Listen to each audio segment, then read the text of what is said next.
उनका नाम सबके नाम लूंगा तो अनिमेश जी चूंकि बोलेंगे अगले मेरे बाद में कविताएं पढ़ेंगे ही। उनका स्वर भी बड़ा अच्छा है, यूट्यूब पर मैं सुनता रहता हूँ, उनकी गजलें बहुत अच्छे तरीके से वो पढ़ते हैं। ये जो समय है वो चातुर्मास में आता है, आषाढ़ सावन भादव फाड़, और इसमें युद्ध नहीं होते हैं। हाँ, ये परंपरा यही कहती है। युद्ध नहीं होते थे साहित्य में नहीं होते हैं। साहित्यकारों ने तय किया कि इसमें नहीं होते हैं, तो इसमें मिलन का समय होता है।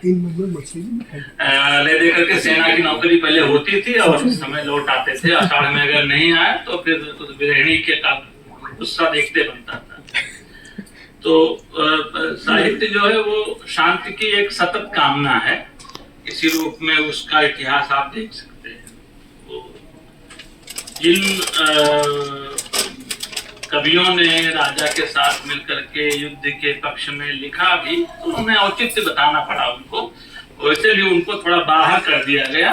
कहा कि ये चारण कवि हैं, ये भाट कवि हैं, ये प्रशस्तिकार हैं। शुद्ध कवियों की कोट में उनको नहीं रखा गया, श्रृंगार वाले को रखा गया तो ये है कि एक मतलब ये जो इलाका है साहित्य का, वो उसी शांति की कामना करता है, युद्ध के विरोध में खड़ा हुआ है। और जो जिसको हम नारीवाद कहते हैं, फेमिनिज्म कहते हैं, उसका तो उभार ही दो विश्व युद्धों का विरोध करते हुए हुआ है। वो उन्होंने कहा कि पुरुषों के हाथ में ये दुनिया रही है, सत्ता रही है, और जो उसका नतीजा है वो पूरी मनुष्यता का पूरा इतिहास रक्त रंजित है। अब वो पीछे जाए, अपने पथ में जाए, हमारे हाथ में आना चाहिए शासन प्रशासन। स्त्रियां संभालेंगी तो ये विश्व युद्ध नहीं होंगे। तमाम विश्व युद्धों में, महायुद्धों में सब कहें कि सब पुरुषों का खेल है, ऐसा उधर से आया। तो जब ये युद्ध स्त्रियां और बच्चे विषय तय किया, तो मुझे लगता है कि दोनों चीजें की अगर जुलाई और अगस्त के बीच में कर रहे हैं तो वो जो शांति का समय है। और यह कि सरोज जी जो उस कहें कि उस आइडियोलॉजी को रिप्रेजेंट भी करती हैं, मैंने उनकी कविताएं पढ़ी हैं, तो उस स्त्रीवाद के एक सार्थक को लेकर चलती भी, वो भी मतलब आकर के उसी पर संकेंद्रित होती है कि कैसे शांति कायम हो। मुझसे कल किसी से बात हो रही थी, संतों ने एक उलटबासी शैली विकसित की, पुरानी लेकिन है वो संतों के यहाँ। एक अचंभा देखा रे माई, ठाढ़ा सिंह चरावे गई। तो वो अभी 2 दिन से उलटबासी बहुत बहुत बेसाख्ता याद आ रही है। क्या मतलब इसकी संगति क्या है, तो ऐसा क्यों कहा होगा? तो ये असल में जब सत्य ठीक ना कहा जा सके तभी उलटबाजी आती है।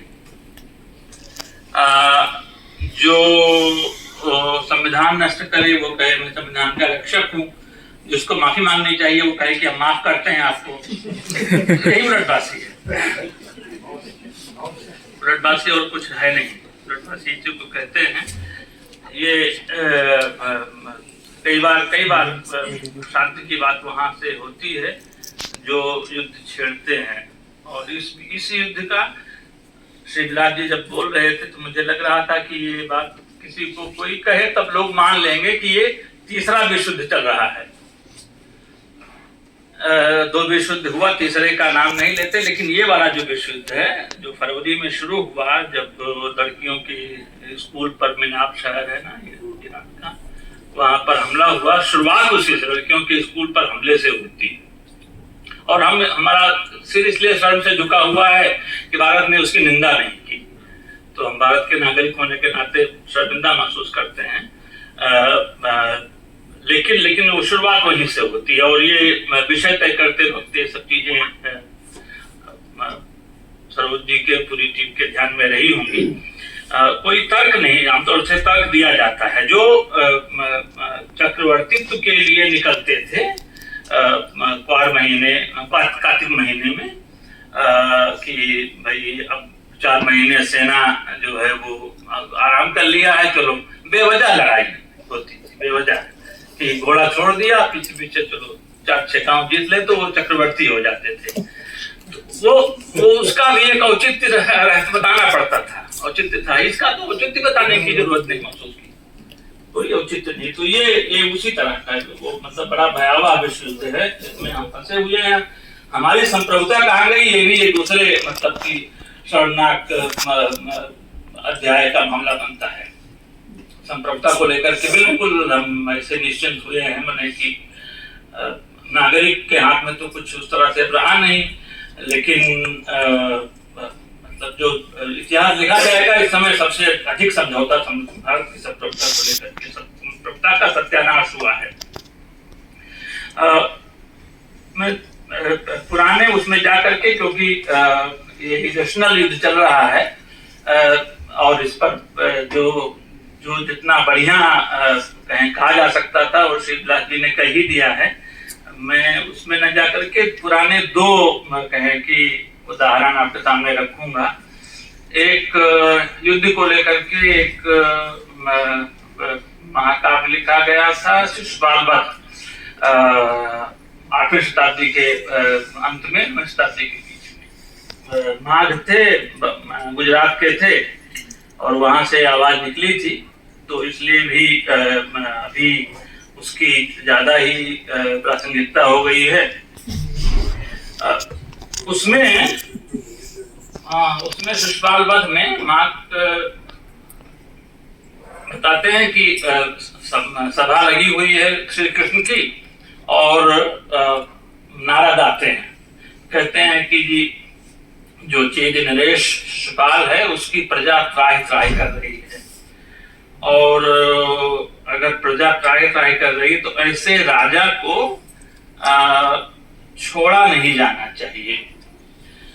मैं इसीलिए आपके पास आया हूं कि आप ये काम संभालिए, इसलिए नहीं कि आपकी दुश्मनी है शिशुपाल से, बल्कि इसलिए कि प्रजा की आवाज, उसकी आह सुनी जानी चाहिए, उसकी आह के कारणों को खत्म किया जाना चाहिए। वो साफ साफ कहते हैं कि ऐसे लोगों को मारा जाना ही ठीक है। तुलसीदास के यहाँ उसके प्रतिध्वनि मिलती है कि दास राज पे प्रजा दुखारी सो नृपावस नरक अधिकारी, लेकिन वो संकेत है, वो जिन शब्दों में माघ लिख सकते थे उन शब्दों में वो नहीं लिख सकते थे। बहुत स्पष्टता से लिखा है। वो कहते हैं शुभे तराचार विपक्रिमापदो निपातनीया ही सताम साधवा, जो दुष्ट है राजा उनको निपातनीया, वो मारे जाने के ही काबिल है, उनको मारा ही जाना चाहिए। वो जो भी शुभेतर जाता है उसमें क्या कहते हैं 200 साल बाद में मम्मट जब कहते हैं शिवेतर रक्षते, जो शिवेतर है उसकी रक्षा मतलब उसके क्षतय उसको खत्म करने के लिए साहित्य होता है। तो ये शुभेतर जो है उसकी क्षति के लिए ये कामना है, दोनों की शब्दावली एक है। तो ऐसे जो शुभेतर है, तो उसके बाद में जो युद्ध के पहले 2 उनके निकट मंत्री हैं और वो उस पर ध्यान दिला करके मैं आगे बढ़ूंगा। पहले वो बलराम से पूछते हैं क्योंकि सेनापति वो हैं, तो वो कहते हैं बलराम की सीधे हमला करना चाहिए, हमारी सेना उनसे बड़ी है, हमारे पास ज्यादा अस्त्र शस्त्र हैं और आप जैसा राजा और मेरे जैसा सेनापति, तो देर नहीं करनी चाहिए। फिर वो उद्धव की तरफ देखते हैं, उद्धव फिलॉसफी के आचार्य भी हैं और उनके मंत्री हैं कृष्ण के। तो उन्होंने कहा भाई जो हलधर ने कहा है वो बात ज्यादा काम की है, आप उन्हीं पर चलिए। तो हलधर की बात तो समझिए कि वो एक तरह का तंज है कि ये जो कूटनीति है ये बहुत महीन लोगों के काम का मामला होता है, ऐसे नहीं आप हमला कर सकते। ये मतलब माघ जो है वो अपने अर्थ गौरव के लिए जाने जाते हैं, तो उन बारीकियों में मैं ही नहीं जा सकता, वो समय भी नहीं है। लेकिन 2 चीजें बताते हैं।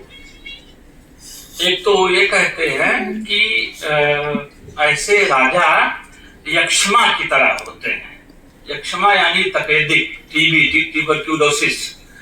तो यक्ष्मा जो है वो कई रोगों का पुंज होता है। टीबी जो है उसमें कई रोग होते हैं, एक रोग नहीं, कई रोग होते हैं। तो उन्होंने कहा कि आपको लगता है कि चेदनरेश अकेला राजा है, ऐसा होता नहीं है। जो प्रजा पीड़क राजा होते हैं उनका एक नेटवर्क होता है, दुनिया में कहाँ कौन निकल आएगा उनके समर्थन में आप नहीं जान सकते। तो जब तक आप उस नेटवर्क का अंदाज न लगा लें कि कितने लोग, जितने भी प्रजा पीड़क लोग दूसरे राजा होंगे सब इसके साथ होंगे, तब तक उस नेटवर्क के अंदाज के बगैर आप हमला नहीं करें। दूसरा, उन्होंने कहा कि कोई भी प्रजा अगर उसको विश्वास दिला दिया जाए कि यह राजा अन्यायी है, तो उसको परास्त करना, उसको मारना, उसको गिराना बहुत आसान हो जाता है। तो ये दूसरा काम है कि आप ये अभियान चलाइए, प्रजा के भीतर ही चेदनरेश की जो प्रजा है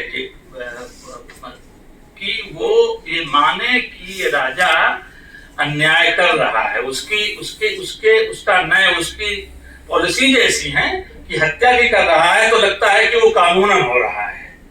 तो वो आपको एक्सपोज करना है। प्रजा को एक बार लग जाए कि ये अन्याय हो रहा है, तब उसके बाद में फिर तो मतलब काम आसान हो जाएगा। फिर वो जो डिटैचमेंट हो जाता है, वो जो डिसोसिएशन हो जाता है, अलगाव हो जाता है प्रजा का उस राज सत्ता से। राजा से तो अलगाव रहता है, लेकिन राज सत्ता से अलगाव नहीं रहता। राज सत्ता से अलगाव के बाद में फिर वो बहुत आसानी रहती है। ये दो काम उन्होंने समझाए। नेटवर्क का जो फिलहाल अंतर्निहित है, जो अनदेखा है, जो छुपा हुआ है, वो एक तो समझ लीजिए, और दूसरा यह कि इसके अन्याय की खबर हर व्यक्ति तक पहुंचाइए। दो चीजें हो गई तो काम हो जाएगा। अंत में सेना निकलती है, और सेना निकलती है तो बहुत सावधानी से उसका जो प्रयाण है उसका चित्र खींचते हैं। कहते हैं कि रास्ते में एक भी गांव उजाड़े नहीं गए, एक भी खेत जो है वो उसका दहन नहीं हुआ, और धूमधाम से सेना चली। आमतौर से ऐसे होता है। जो ईद भीति है, जो 6 तरीके की आपदाएं हैं, उसमें यह भी है कि जब राजा की सेना शत्रु के उस पर जाती थी हमला, तो अपने ही प्रजा को उजाड़ते हुए रास्ते में जो भी गांव पड़े वो लूट लिया, सारे खेत जला दिए, अपने ही, कि वो उसकी भयावहता जो है वो प्रजा के उस मन में आ जाए। माँ कहते हैं कि ये सेना ऐसी थी, किसी स्त्री को कोई दहशत का, डर का अनुभव नहीं हुआ, कोई किसान नहीं डरा, कोई किसी गांव का बाल बांका नहीं हुआ। तो युद्ध के प्रयाण को लेकर के जो उनकी डिटेलिंग है माँ की, वो अद्भुत है। और बाद में फिर तो युद्ध होता है, और जो उस युद्ध में स्त्रियां भी बहुत सारी हैं सैनिकों के साथ में। लगता है युद्ध पर नहीं जा रहे, पिकनिक पर जा रहे हैं, रुक जाते हैं जिस जगह पर, वो फिर तो माँ उसमें रुचि लेने लगते हैं। तो ये एक कहे कि संदर्भ यह है। कोई इसमें वो नहीं है, कोई मंगलाचरण कहते हैं ना कि फलाने हमारी सहायता करें, धमाके हमारी सहायता करें, तीन देव रक्षा करें ब्रह्मा। आमतौर से संस्कृत ग्रंथों में मंगलाचरणों की परंपरा रही है, इसमें कोई मंगलाचरण नहीं है। इसके पहले दूसरा भी महाकाव्य आया, किरातार्जुनीयम, उसमें भी वो भी एक तरह से युद्ध का ही मामला है, और महाभारत से ये भी कहानी ली गई है, वो भी कहानी ली गई है। तीसरी कहानी भी जो नल दमयंती की कथा है, नैषध चरितम, उसमें भी मंगलाचरण, वो भी इसी तरह का मामला है। इसलिए उसमें देवताओं के परास्त होने की बात है, अलग तरह की कूटनीतिक बात है। एक तो ये तुलसीदास ने इन तमाम चीजों का अध्ययन किया। उन्होंने कहा कि ऐसा भी वो राजा होता है जो किसी पराये देश पर हमला नहीं करता, वो अपने ही देश पर हमला करता है। तो उन्होंने उस मतलब जो ध्यान ही उधर से मुड़ करके इधर कर दिया। 1526 में पानीपत की लड़ाई हुई थी, है ना, 1526 में हुई थी, और उसमें पहली बार तोप का इस्तेमाल हुआ था। तुलसीदास का जन्म उसके 6 साल बाद 32 में हुआ, माना जाता है 1532 में पैदा हुई। तो तोप शब्द उनकी कविता में आया है, और वो ऐसा कि तोप चली लेकिन उधर की तरफ नहीं, सेना की तरफ, मतलब कि दुश्मन की तरफ नहीं, वो अपने ही प्रजा के ऊपर चली तो ये, और वो तोप में जो गोला है वो और कोई नहीं, वो राजा ही है। वो दोहा मैं चाहता हूं कि पढ़ दूं, वो अपने ढंग का निराला दोहा है। 515वां नंबर है ये दोहावली का। ये दोहा: काल तोपची तुपक मही, दारू अनय कराल, पाप पलीता कठिन गुरु, गोला पुहमी पाल। पुहमी पाल माने राजा, पृथ्वीपाल राजा।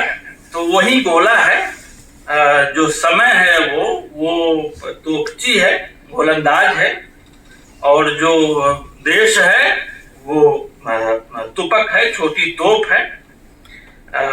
जो दारू है, दारू के 3 अर्थ कहे जाते हैं, फारसी से आया हुआ शब्द है। एक तो इलाज के लिए, दवा दारू वाला जो दारू, वो इलाज वाला है। एक शराब के लिए भी दारू है, और ये दारू बारूद के लिए है। तो जो उस राजा की अन्याय है, कराल अन्याय, दारू अनय कराल अन्याय, वही उसमें बारूद भरी हुई है। एक के बाद एक ऐसी नीतियां हैं जो प्रजा त्राहि कर रही है। एक नीति आई, दूसरी नीति आई, तीसरी आई, और कोई भी ऐसी नीति नहीं है जिसमें कोई राहत मिले। वो बारूद इकट्ठी होती रहती है और फिर वो गोला फटता है अपनी ही प्रजा पर। तो ये जो आज सुबह एनसीआरबी का डाटा है, एक चंद्र प्रकाश सोनाने हैं उज्जैन के, उन्होंने एक लेख लिखा, आने से पहले पढ़ रहा था कि 10 साल में 1,30,000 विद्यार्थियों ने आत्महत्या की है। अब इससे बड़ा युद्ध क्या हो सकता है? 1,30,000 10 साल में, 2014 से 24 में, 25 का 26 का नहीं है, 14 से 24 तक का उन्होंने 10 साल का दिया है। तो 1,30,000 कहें कि लोगों की, बच्चों की जो आत्महत्या है वो किस युद्ध से कम है? तो ये जो भीतर का युद्ध होता है वो बड़ा सचमुच बहुत कराल होता है, बहुत कठिन होता है, और बाहर के युद्ध से उसका नाता रहता है। दोनों का संज्ञान न लें तो जो हमारे कवि साहित्यकार हैं वो कोई रास्ता निकाल नहीं पाते। पहली बात जिसको कहते हैं स्थायी शांति, स्थायी शांति का फार्मूला कह सकते हैं, उसका जो प्रारूप आया वो मार्क्सवाद के पास था। उससे पहले अलग अलग देशों के शांति की कामना करने वाले होते रहे हैं कवि। बहुत जगहों पर आप देखेंगे, हर देश में ऐसे कवियों की पूरी, साहित्यकारों की पूरी लिस्ट मिल जाएगी आपको। लेकिन विश्व शांति कैसे हो सकती है? अगर आप विश्व युद्ध का ठीक वैज्ञानिक कर सकें विश्लेषण, तभी आप विश्व शांति की कामना कर सकते हैं। उससे पहले दुनिया में ऐसी कोई साहित्यिक धारा नहीं थी, ऐसी कोई साहित्यिक समझ नहीं थी कि विश्व की अशांति, विश्व के युद्ध का वो कर सके विश्लेषण, और फिर उसके बाद में शांति कैसे कायम हो सकती है। वो ट्रीटी से, वो हाथ मिलाने से, वो फूल देने से, कबूतर उड़ाने से तो शांति नहीं। ये इसमें इन चीजों का के बेईमानीपन को तो इसने जाहिर कर दिया, और वो शांति की सचमुच एक ठोस, एक कहें कि भरोसेमंद समझ विकसित की। हिंदी कविता भी उसी समय अंतर्राष्ट्रीय हुई, वैश्विक नहीं अंतर्राष्ट्रीय हुई, और शांति की कामना भी उसी समय साकार होती हुई दिखाई पड़ी। कामना, शांति तो खैर जब तक ये समाज उस तरह से बटा हुआ है तो वर्गों में तो शांति तो होने से रही, लेकिन यह है कि एक समझ दी है, उस समझ को अपडेट आप कर सकते हैं। लेकिन फिलहाल इससे मुकम्मल दूसरी कोई और समझ है नहीं।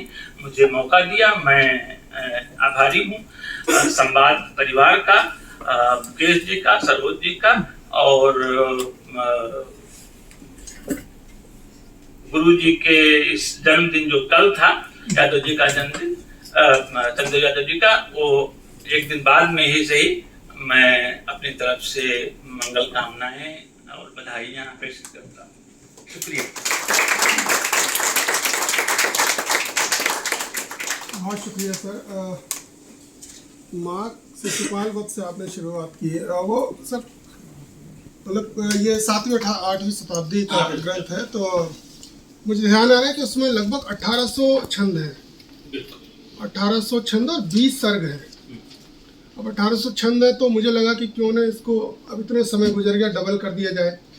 तो 3600 कुछ चरण हमारे सामने निकल कर आते हैं, उसमें 20 सर्ग आप जोड़ते हैं तो एक ऐसी दिव्य संख्या हमारे सामने आती है जो आज के समय में युद्ध, स्त्री और बच्चे, इस विषय में सबसे कारगर सिद्ध होती है। क्योंकि मुझे लगता है वो जो शांति कामना वाली बात है, सबसे ज़्यादा शांति की कामना इसी संख्या में छुपा हुआ है।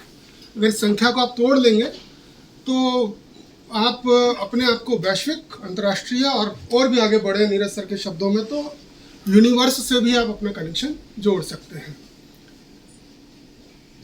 फिर आप कोई भी व्यवसाय हो, व्यक्ति की कोई श्रेणी हो, कोई कार्य हो, उसमें आप अपने आप को शामिल मानेंगे कि मैं इस कार्य में भी पारंगत हूँ, इस कार्य में भी सिद्धहस्त हूँ। और हमारे ये जाहिर सी बात है, बहुत सारे सवाल बजरंग सर को जब भी सुनते हैं तो मुझे लगता है दुनिया बहुत अच्छी है, अभी भी बच्चा मुमकिन है, पर जो आंकड़े देते हैं, जो संख्याएं रखते हैं, तो लगता है कि नहीं, अभी भी बहुत सारे संकट हमारे आसपास मौजूद हैं। दुनिया अभी भी उस शांति की कामना ही सही उस तरफ आगे नहीं बढ़ रही है। मगर उन तमाम सवालों पर चिंता हम करेंगे। बहरहाल कार्यक्रम में आगे बढ़ते हैं और अब चलते हैं हिंदी विभागाध्यक्ष जामिया इस्लामिया प्रोफेसर नीरज कुमार सर की तरफ। पर मैं उनसे थोड़ा सा समय लेता हूँ इसलिए कि हमारे बीच प्रेम रंजन अन्वेष साहब हैं और पहले भी तय था कि हम बजरंग सर के बाद उनको सुनेंगे। समय की मर्यादा है तो मैं चाहूँगा कि सर आप नहीं करते हैं हमारे सामने रखें। प्रेम रंजन अन्वेष साहब।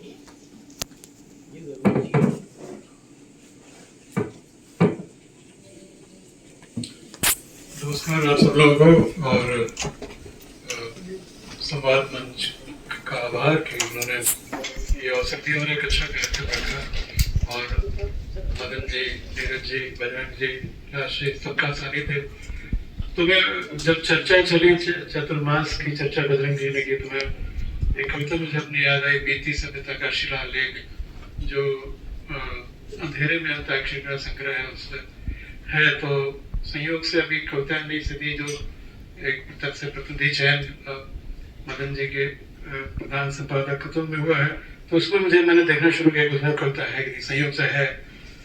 और युद्ध के विरुद्ध करके एक श्रृंखला है, उससे छोटी छोटी कविताएं, मैं कुछ इक्का दुक्का सुनाता हूँ। वही कविता जब मैं खोज रहा था तो विषय सूची में देख रहा था, तो एक कविता नजर आई, नए युद्ध, जो कोई नया समाचार ज्ञानपीठ वाले संग्रह में है। तो मुझे लगा कि एक ऐसी कविता है जिसमें युद्ध लगा हुआ लेकिन दूसरे ढंग से उसका संदर्भ है। तो वो एक छोटी सी कविता है। वो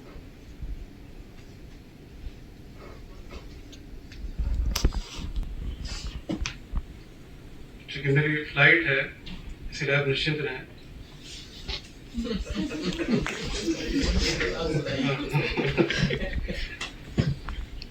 इसीलिए निश्चिंत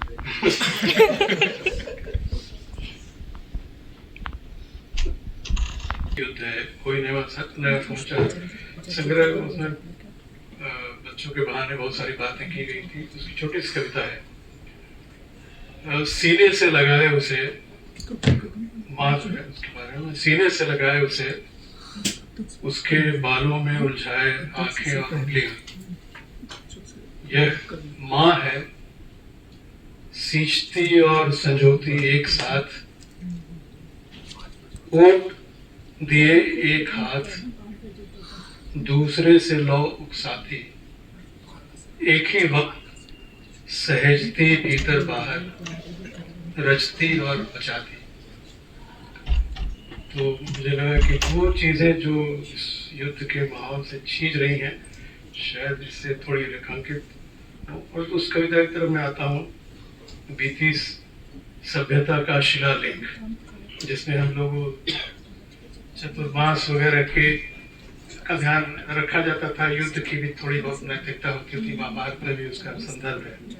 बीती सभ्यता का शिलालेख। कैसी भी लड़ाई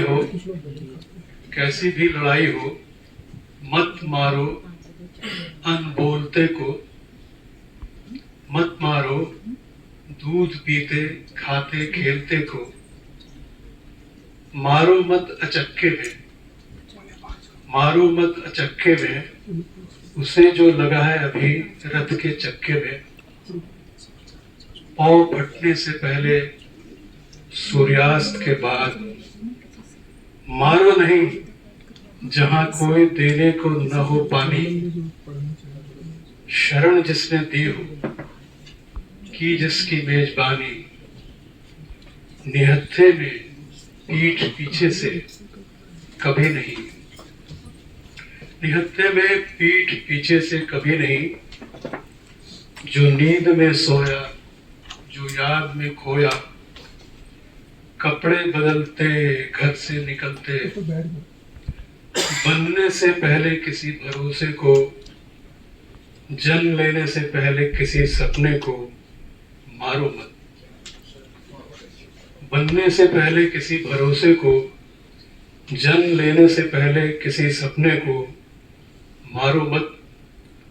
अफरा तफरी में नहीं, अपनेपन से प्यार से, मारना नहीं कभी किसी पोथरे हथियार से, मारना नहीं कभी किसी पोथरे हथियार से। और एक छोटी सी कविता है, नमक छोड़ती धरती। तो ये स्त्री सूक्त संग्रह है, उससे है, जो कि विषय के केंद्र में है कि किस तरह से इस युद्ध और इसकी विभीषिका ने बच्चों स्त्रियों को प्रभावित किया है। तो प्रकारांतर में इसका संकेत है इसे।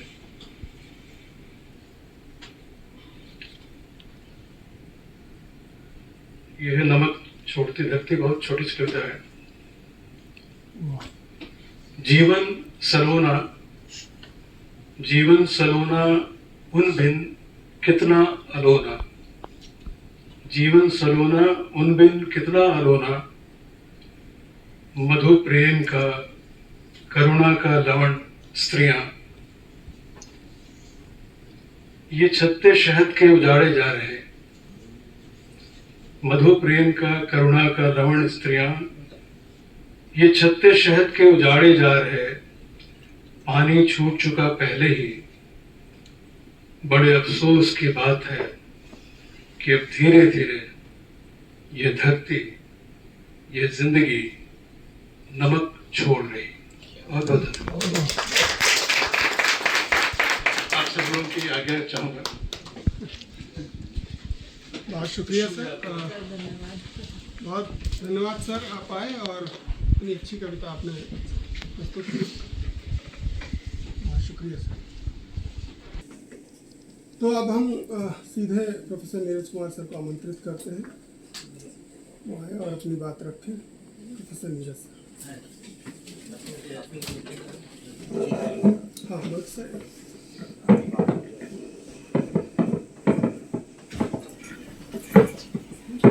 बोल लेंगे, एक छोटा सा कमरा है, आपको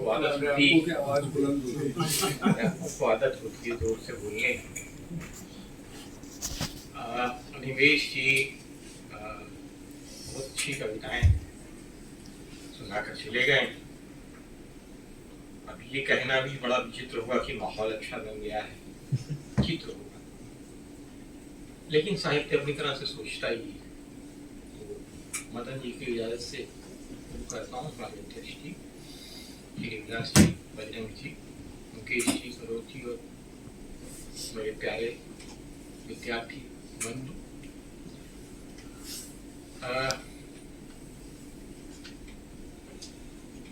मेरे पास कुछ किताबें हैं, उनमें से कुछ टुकड़े मैं पढ़ूंगा, लेकिन थोड़ी देर के बाद। बहुत जरूरी बातें श्री विलास जी ने कह दी हैं। कुछ लेख देखे मैंने अपने मित्रों के सौजन्य से, आंकड़े वाले बहुत सारे, तो मुझे बड़ी कोफ्त हुई कि ये आंकड़े जो है क्या हमारे सामने उन दृश्यों को ला पा रहे हैं। संख्याएं तो आ रही हैं, तो इतने हजार, इतने सौ, गदा में ये हुआ, यमन में ये हुआ, सूडान में ये हुआ, सीरिया में ये हुआ, और इसकी भी कोई गारंटी नहीं है। जब हम यहाँ बात कर रहे हो तो गदा पे हमला ना हो रहा हो, कोई गारंटी भी नहीं। आज ही सुबह अखबार में था कि कल भी हमला हुआ, और संख्या तो 2 ही लोगों की आई है, पता नहीं चले गए, तो ये चीजें लगातार चल ही रही है दोस्तों। हमारे साथी अंग्रेज जी कह गए हैं कि 36 उजाड़े जा रहे हैं, शायद कि 36 के बहुत सारे गुण हैं।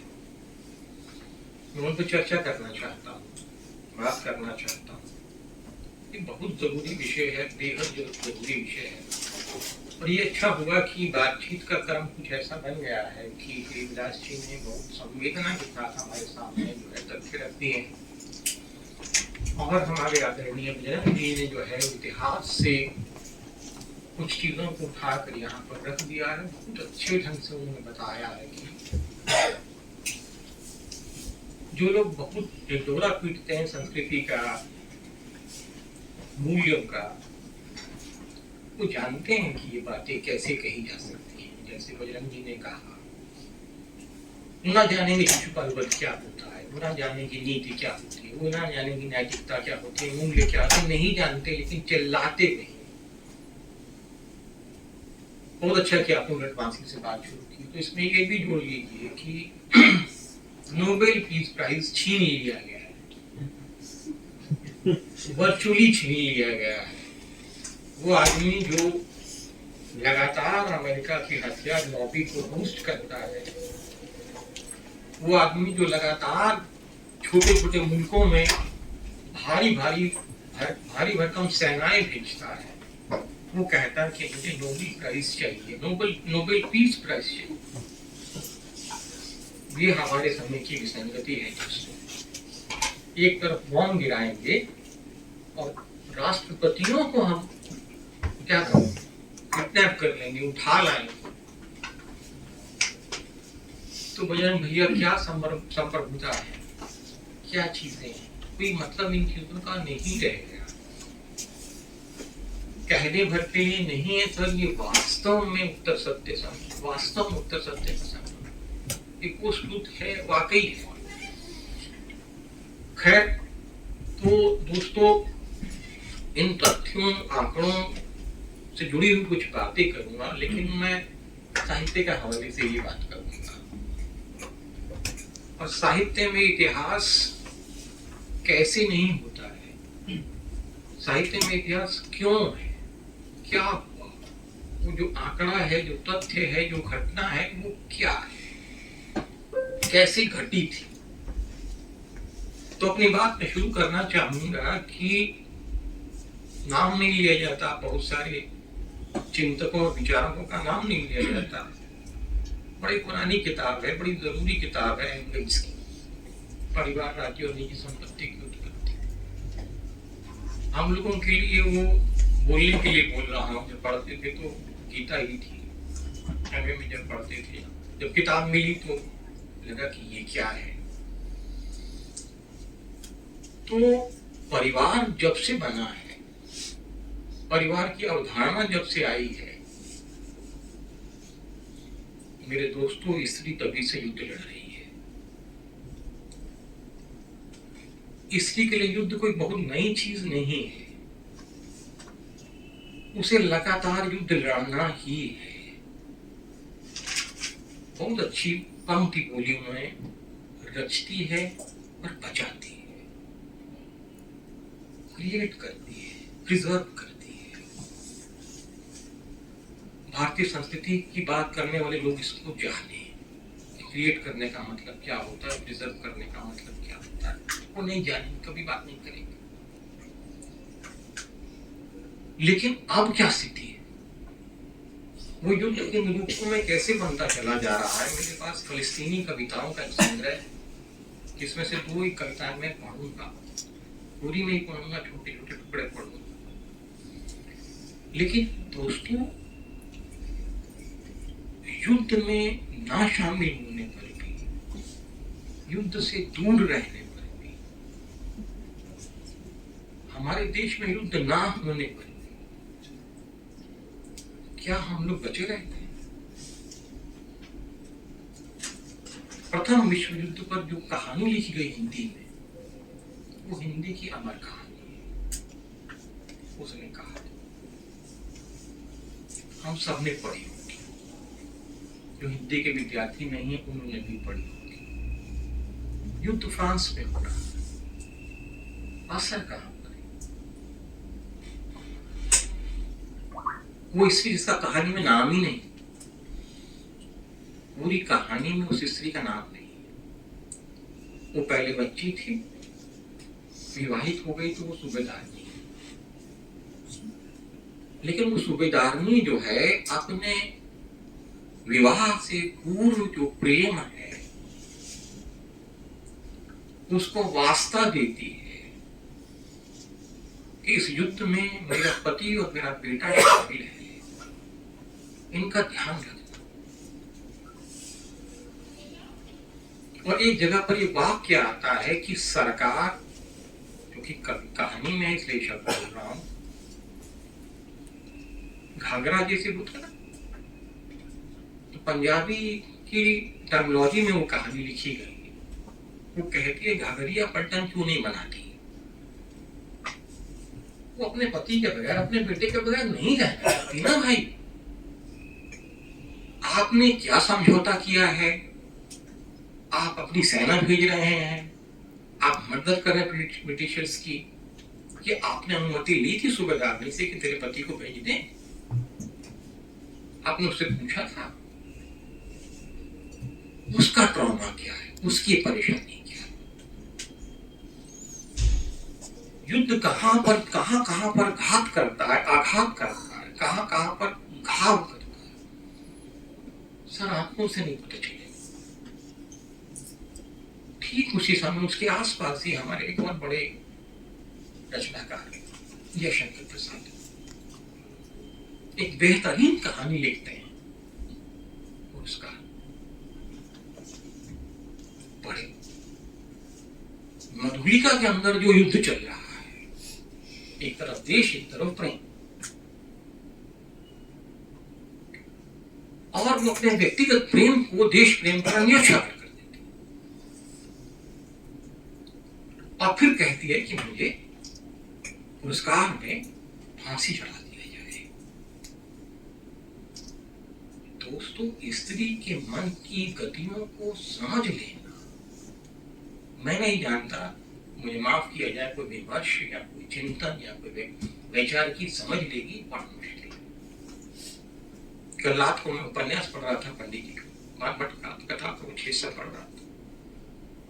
उस जमाने में लिख गए पंडित जी कि स्त्री के मन में जो चल रहा है उसके लिए भाषा है कहां? ये परेशानियां हैं, ये दिक्कतें हैं।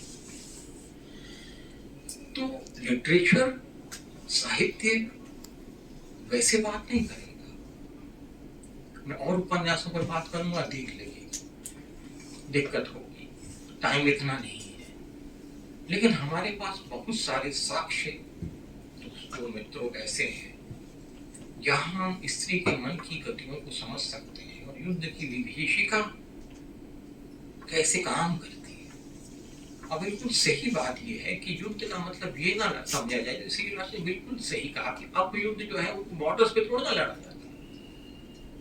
नई तकनीक ने ये किया है कि वो तो घर आके मारेंगे, वो आपके घर में पहुंच कर मारेंगे।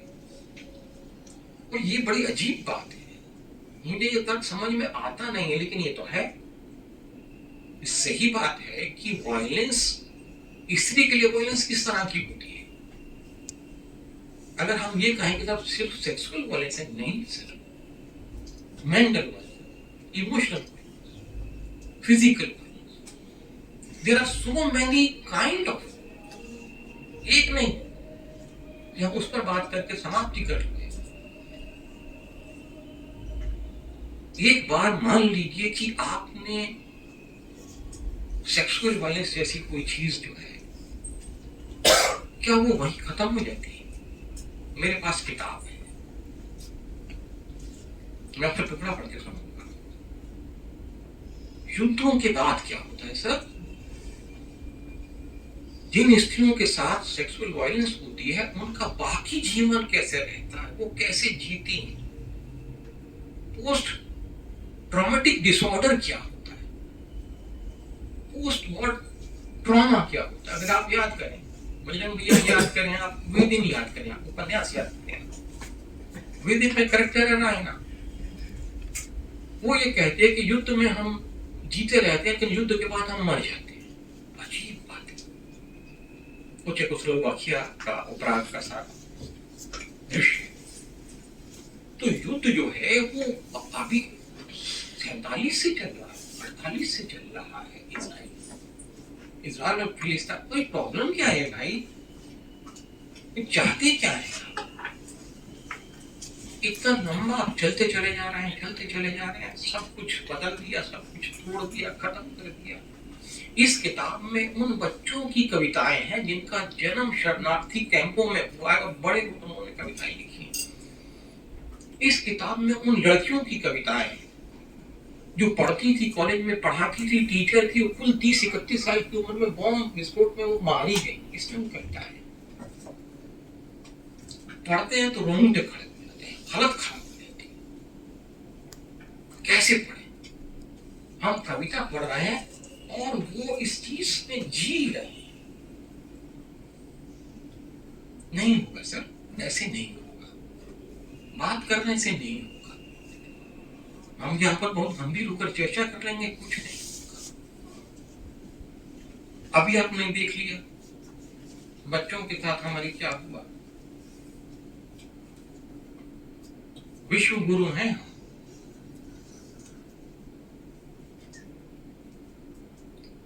वसुदेव कुटुंबकम, इतनी बड़ी बड़ी बातें कह के जो है पूरी दुनिया को भ्रमित किया जा रहा है कि साहब हम शांति दूत हैं, हम न जाने क्या क्या है। और जब पहला अवसर आता है तो हम अपने बच्चों को रगेद के रख देते हैं, हम उनको घसीटते हैं, पीटते हैं, मारते हैं। यहां किसी युद्ध की जरूरत है? जहां हर रोज एक बच्चा सवेरे घर से निकलता है स्कूल जाने के लिए, पहुंचेगा कि नहीं पहुंचेगा पता नहीं। उसकी पीठ पर लदा हुआ उसका जो बैग है, उसकी रीढ़ की हड्डी को कितने दिन तक ठीक रहने देगा, कुछ पता नहीं। हमारी बच्चियां घरों से निकलती हैं, बसों में आती हैं, मेट्रो में जाती हैं, युद्ध लड़ते हुए आती हैं यूनिवर्सिटी में। स्थितियां तो दरअसल ये है,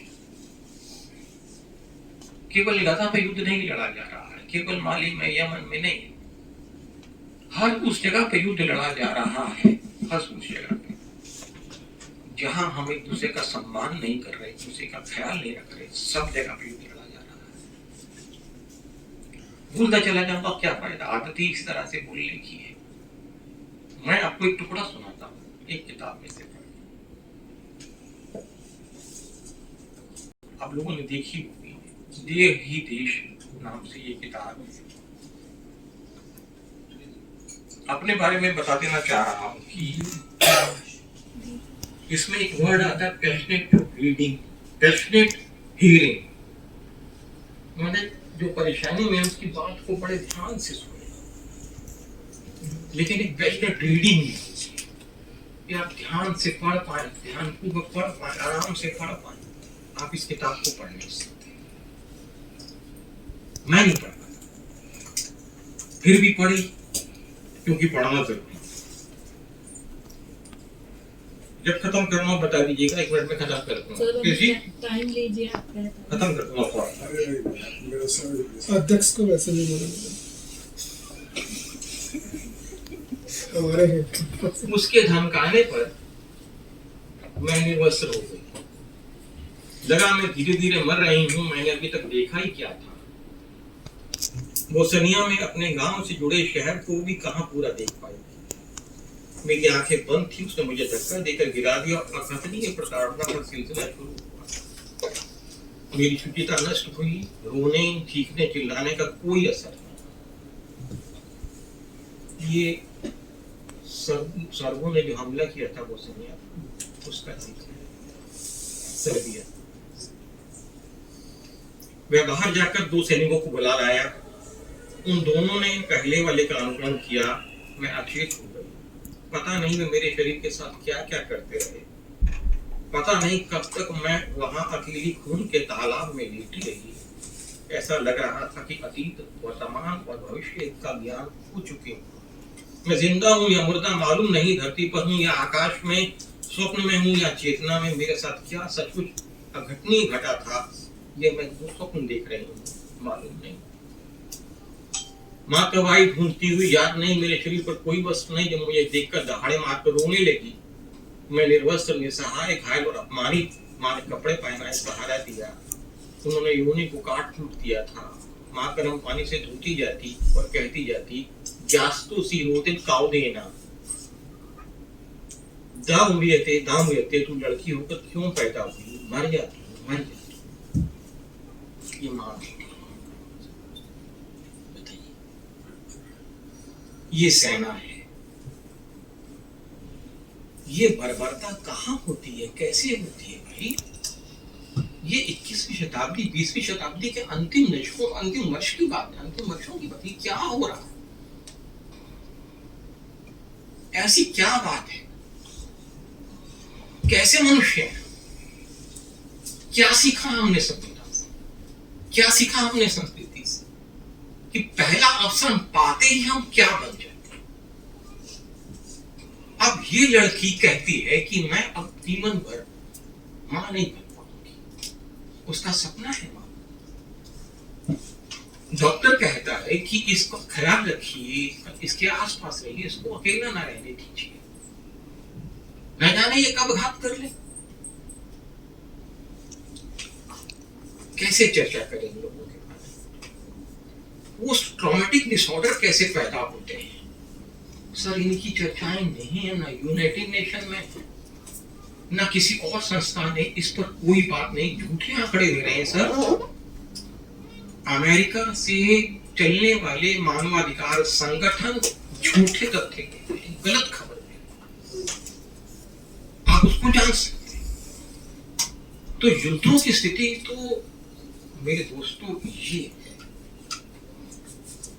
एक बात और करना चाहता हूँ, एक उपन्यास मेरे पास है। ये उपन्यास मैं चाहता हूँ कि मेरे नौजवान साथी इसको जरूर पढ़ें। ये 2006 में आया। इस उपन्यास का टाइटल है the boy in the street pyjamas. इस पे फिल्म भी बनी है। नहीं उपन्यास पढ़ने का मन हो तो दोस्तों फिल्म देखिएगा। इसमें एक 9 साल का बच्चा है सर, 9 year old ओनली। उसका नाम ब्रूनो है और उसके पिता जो है जर्मन है। और समय वो है जिस समय जर्मन नाजी सरकार यहूदियों के साथ जिस रूप में पेश आ रही थी, उसको मैं भूलना भी नहीं चाहता हूं दोबारा। स्थिति यह है कि इसके पिता की ट्रांसफर वहां हो गई है पोलैंड में, जहां पर रखा गया नाजियों उस कैंप में, ऑश्विट्ज। एक उपन्यास जिसमें रखा, उसका नाम ही है ऑश्विट्ज, एक प्रेम कथा इसमें रखा हुआ, नहीं निकालेंगे उसको। तो उसकी वहां पर ट्रांसफर हो गई, उसके पिता के बच्चा साथ गया है और उसकी बहन साथ गई है, पत्नी साथ गई है। बच्चा बार बार कह रहा है कि मुझे अपने स्कूल से दूर क्यों ले जाया जा रहा है, मैं अपने स्कूल में जाना चाहता हूँ, अपने शहर में रहना चाहता हूँ। कहाँ ले जा रहा है? मैं नहीं रहूंगा, मैं नहीं जाना चाहता। लेकिन पिता लेकर आ गए वहां पर। अब वहां पर बच्चा अकेला है, परेशान है, और उसकी मदद के लिए, देखभाल के लिए घर में जो लड़की है वो ये होती है। इसको कैंप से लाया गया कि वो खाना बना, सफाई करे, फर्श साफ करे। बच्चा नहीं घर में रह पाता है, दिन पता घर से निकल जाता, चलता जाता जंगल लाते हुए जगह फेंस के पास पहुंच जाता। जब फेंस के पास वो पहुंचता है तो देखता है कि सामने एक बार बच्चा बैठा हुआ। उसने बच्चा दिखाई नहीं था बहुत दिन से, बहुत खुश होता है एक बच्चा है। मैं वो दृश्य पढ़ के सुनाता हूँ, छोटा सा दृश्य, ज्यादा पढ़ा नहीं, अंग्रेजी लेकिन मेरी अच्छी नहीं, माफ किया जाए। हिंदी वाली हमारी अंग्रेजी बहुत अच्छी नहीं होती है। Hello, said Bruno. Hello, said boy. The boy was smaller than Bruno and was sitting on the ground with a forlorn expression. बहुत अजीब से एक्सप्रेशन उसके चेहरे पर है. He wore the same striped pajama that all the other people on the side of fence wore. उसने वैसे ही पजामा पहना हुआ जैसे वो फेंस की तरफ पहने हुए सब लोग ने स्ट्रिप वाले कपड़े पहना जाते हैं. सर उनको लंबी लंबी धारियां वाली स्काई ब्लू कलर की नीली धारियां उसके ऊपर होती थी. On side of the fence wore and stripped cloth cap on his head. He was not wearing any shoe or socks, and his feet were rather dirty. भाषा देखिए, उसने जूते नहीं पहने, उसने जुराबे नहीं पहने, उसके पैर गंदे हैं. ये पश्चिम के सभ्य समाज में बहुत बुरा माना जाता है कि साहब आपने जूते और सॉक्स नहीं पहने, आपके पैर गंदे हैं, आपका दिमाग कितना गंदा उससे हमें कोई लेना देना. आपकी ड्रेस अच्छी होनी चाहिए, आपकी मानसिकता कितनी खराब है हम उसकी बात बिल्कुल नहीं करें. साफ सुथरे रहिए, अच्छे से रहिए. On his arm he wore armband with a star on it. Star बना हुआ है कि ये स्वास्तिक नहीं बना हुआ, स्टार बना हुआ. स्वास्तिक वाले कौन है? वो जाति. When Bruno first approached the boy, he was sitting cross-legged on the ground, staring at the dust bent him. सोचिए कि वो cross-legged करके बैठा और मिट्टी को घूम रहा है छोटा बच्चा. 8 साल का है. 8 years only. Bruno 9 साल. वो बैठा हुआ है. क्या आप उम्मीद करेंगे कि छोटे 8 साल के बच्चे को कि वो ऐसे बैठा हो, कोई हरकत ना कर रहा हो? आप उम्मीद कर सकते हैं बैठा हुआ. However, after a moment he looked up the ground. Bruno saw his face. It was quite a strange face too. His skin was almost color of grey, but not quite like any grey that Bruno has ever seen before. Bruno ने कभी ऐसी skin ही नहीं देखी जैसे उस बच्चे की हो गई. ऐसा चेहरा नहीं देखा, अजनबी चेहरा जैसा बच्चे का चेहरा अजनबी हो गया. He had very large eyes and they were the color of caramel sweets and British were very and when the boy looked at him, all Bruno could see was the enormous pair of sad eyes staring back. ऐसी उदास आंखें Bruno 9 साल के बच्चे ने नहीं देखी. साहित्य वहां जाकर बात वो ये नहीं बताएगा कि उस कैंप में 5000 लोगों को गैस चैम्बर में डाल दिया गया था. वो आपको बताएगा कि उनकी मानसिक स्थिति क्या थी, वो कैसे रहते थे, वो कैसे देख रहे थे चीजों. इस उपन्यास का अंत बहुत खतरनाक है. ये जो ब्रूनो है, एक रोज फेंस के नीचे से कैंप में चला जाता है, क्योंकि इसके पास वो कपड़े नहीं है तो बड़ा का उसको पेयर ऑफ पजामा और शर्ट पहना देता है और दोनों एक जैसे लगते हैं. उसी शाम को लड़के को कहा जाता है कि तुमको उस कमरे में जाना है, तो ब्रूनो का हाथ पकड़ के उस कमरे में चला जाता है. बाकी आप जानते हैं. ये स्थिति है बच्चों की. सर एक बच्चा जो जर्मन है और दूसरा बच्चा जो यहूदी है, लेकिन वो दोनों बच्चे हैं. उन्हें इससे मतलब नहीं है कि आप युद्ध लड़ रहे हैं. उनको दोस्ती करनी है, उनको साथ रहना है, पेस्ट्रीज खानी है, चॉकलेट खानी. दोनों का कहना कल तुम्हारे लिए चॉकलेट लेके आओ. ये स्थिति है दोस्तों. तो ये कहानियां हमारे यहाँ पर दर्ज है. इनको देखना चाहिए, समझना. तो बात खत्म करते हैं, 1-2 कविताएं पढ़ के बात करते हैं. और वो मैं नहीं निकाल रहा हूँ. वाजपेयी की प्रेम कथा आप लोग उपन्यास पढ़ के वो है, इनकी कविता इनमें है, जीना आजम की कविता इसमें है, लेकिन वो आपने पढ़ दी. अच्छा नहीं, मैंने तो उनकी महमूद दरवेश की पढ़ी थी. आप पढ़े? नहीं, कोई बात. मैं दारिन तातूर की एक कविता पढ़ूंगा और एक नीमा की कविता पढ़ूंगा. सर बच्चों को लेकर भी कोई कविताएं हैं, मैं पढ़ूंगा. 60 से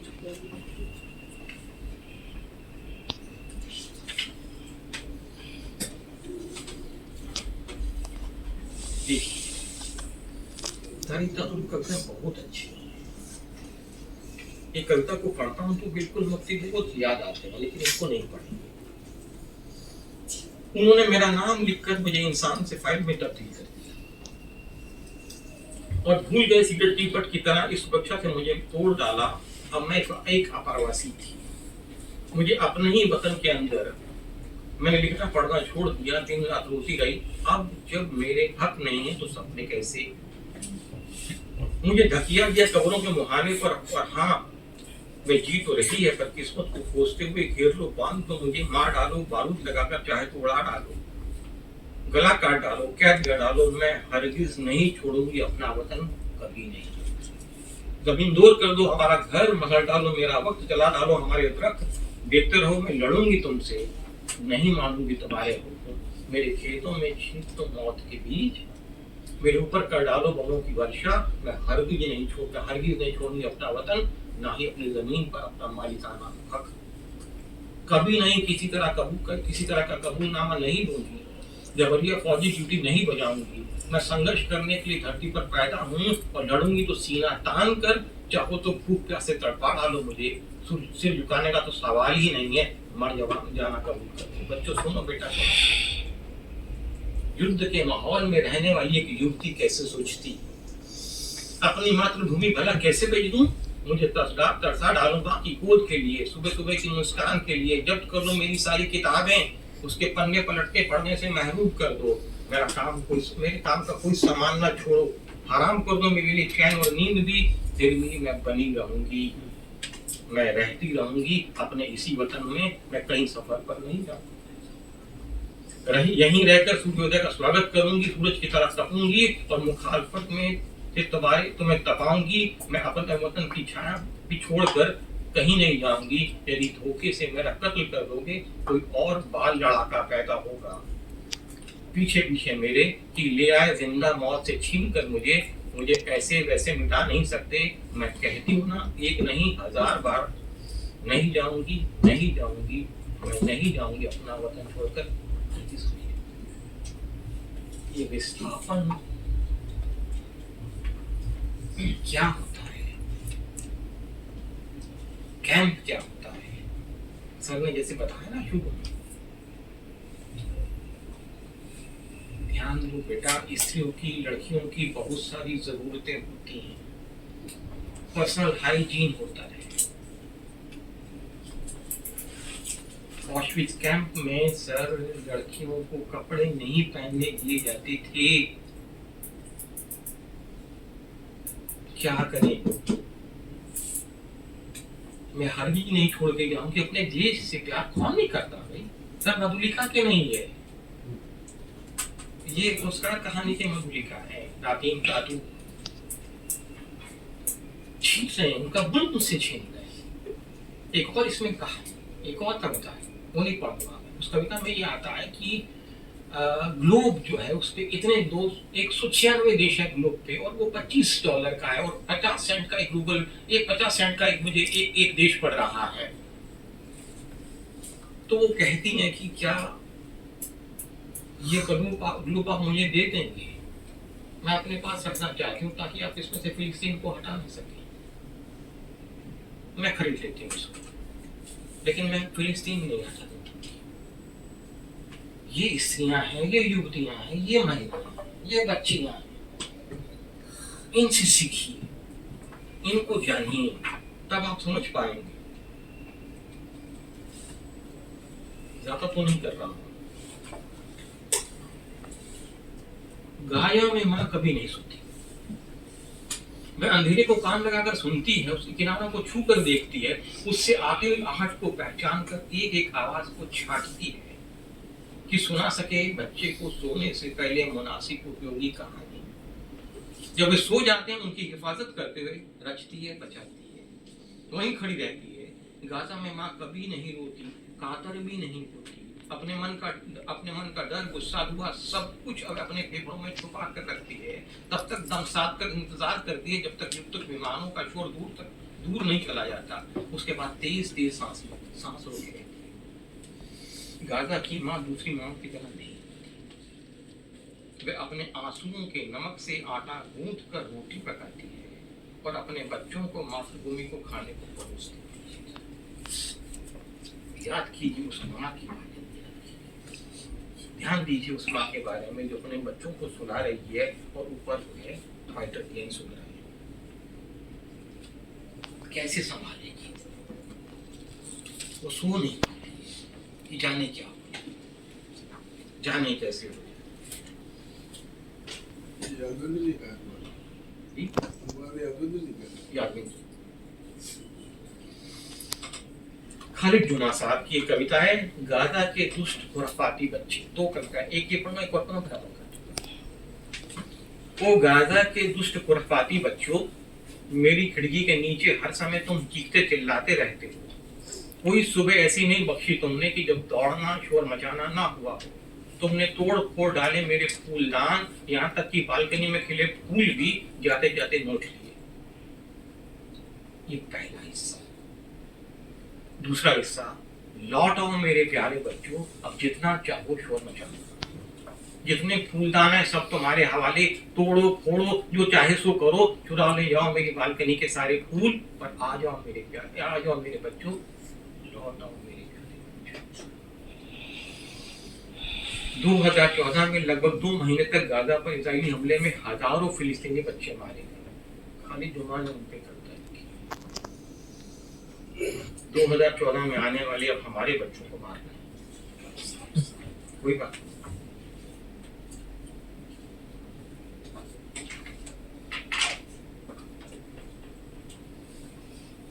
वापसी। तौफीक ज़ैयाद साहब हैं, वरिष्ठ कवि थे। 1929 में जन्म हुआ, 1994 में चले गए। उसका बेटा खेलते खेलते घर से दूर चला गया था। थोड़ी देर बाद उसको वापस घर लाया गया, एक सफेद चादर पर डालकर जिस पर खून के ढेरों छींटे छितरे हुए थे। फौजियों का दस्ता चारों ओर से चादर पकड़े, उसके बगल में बर्फ से बने खिलौने रखे। फौजियों ने कहा इसको संभालो। फौजियों ने कहा इसको संभालो। सरहद पर उछल कूद कर रहा था, सो हमने गोली मार दी। ये हुआ बच्चों के साथ। ये बच्चे आंकड़े नहीं हैं। इन बच्चों की गिनती नहीं की जा सकती। ये बच्चे, ये स्त्रियां, ये महिलाएं पुरुषों की भी कम बुरी हालत नहीं है सर। अच्छा है कि हमने ये रखा है, लेकिन बॉम्ब जो है ये फैसला नहीं करते हैं कि हमें किसको मारना, वो सबको एक साथ मारें। और सत्ताएं क्या करती हैं? मैं याद दिलाना चाहूंगा सर, हम इराक को भूल रहे हैं। मैं एक किताब लाना चाहता था, समय नहीं था। मर्दान सतरापी का एक नॉवेल है, परसेपोलिस, कॉमिक नॉवेल। मैं अपने दोस्तों से कहूंगा पढ़िए उसको। मर्दान सतरापी, अभी पिछले महीने उनका इंतकाल हुआ है। उनका नॉवेल है क्या ईरान में हो रहा था। इराक और ईरान 8 साल तक युद्ध चला सर, 8 साल।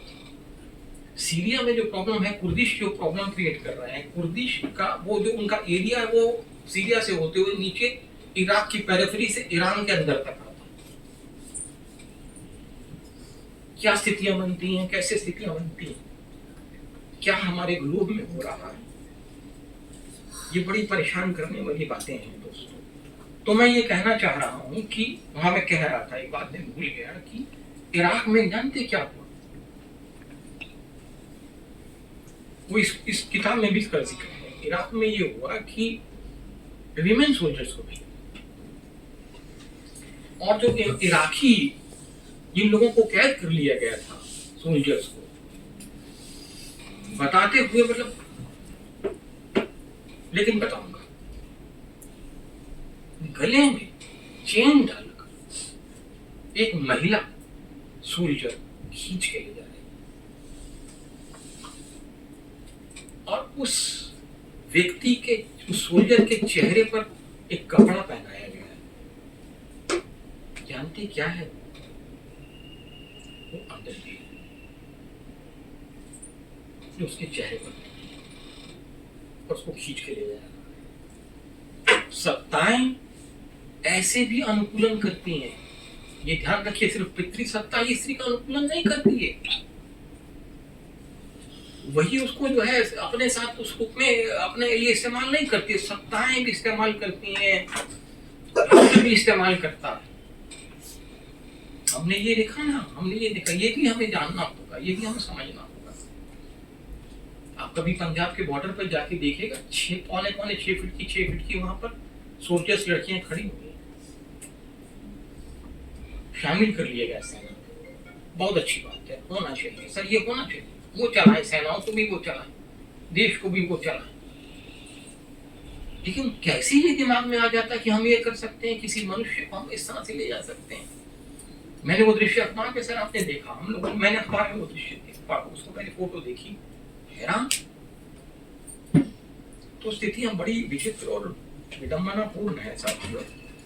मुझे इतना बोलना नहीं चाहिए था, लेकिन मैं परेशान बहुत हो जाता हूँ चीजों को लेकर, और लिटरेचर भावुक बना देता है, क्या करें। तो खैर अच्छा कि आपने बातचीत इस पर करवाई, और बात होनी चाहिए। मैं गाड़ी में कहते हुए आ रहा था कि हमें नहीं, इनको बोलना चाहिए। जब मैं मुकेश जी के साथ आ रहा था, मैं कही हमारे बोलने की जगह नहीं है, हमारे बच्चों से बोलने की, इनको करना, इनको देखना, इनको समझना। तो अभी संवाद करेंगे। हम तो कौन सी एक्स जनरेशन एक्स, हम तो जेन एक्स भाई है, ये तो जेन जी वालों का मामला है। वो लोग करें तो दोस्तों बहुत शुक्रिया, ज्यादा देर भूल गया, और मुकेश जी का, सरोज जी का बहुत शुक्रिया।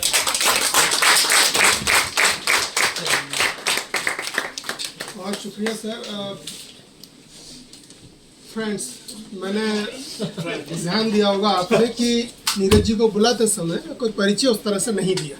वजह यह थी कि मुझे लगा कि पहले उनको सुना जाए, तो जब सुनने के दौरान आपको फिर उस परिचय का एहसास होने लगेगा कि ये व्यक्ति है क्या।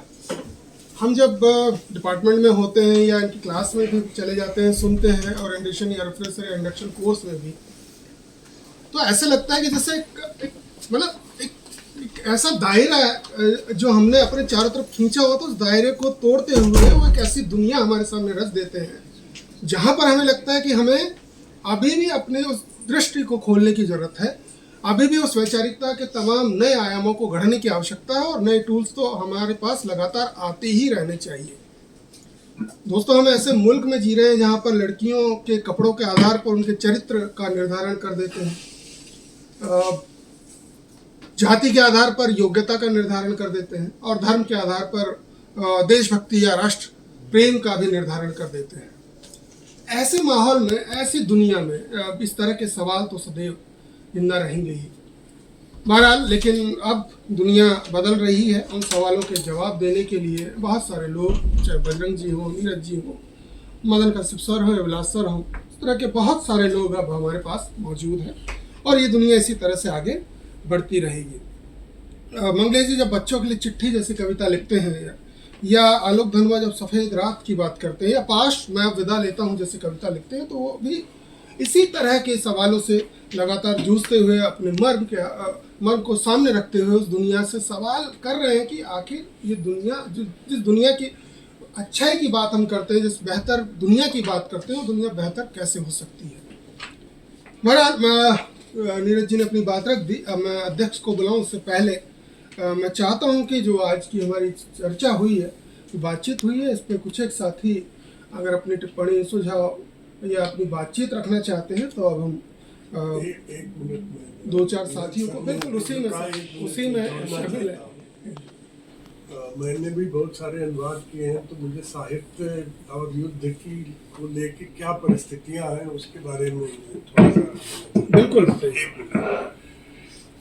जैसे आपने बताया पोस्ट ट्रॉमेटिक डिसऑर्डर के बारे में, एक पुलिस कहानीकार थे ताओजेस्ट बोरोवस्की, वो 2 साल कंसंट्रेशन कैंप में रहे, 27 साल की उम्र में वहां से छूटे, 20-22 कहानियां लिखी उन्होंने, 29 साल की उम्र में सुसाइड कर लिया।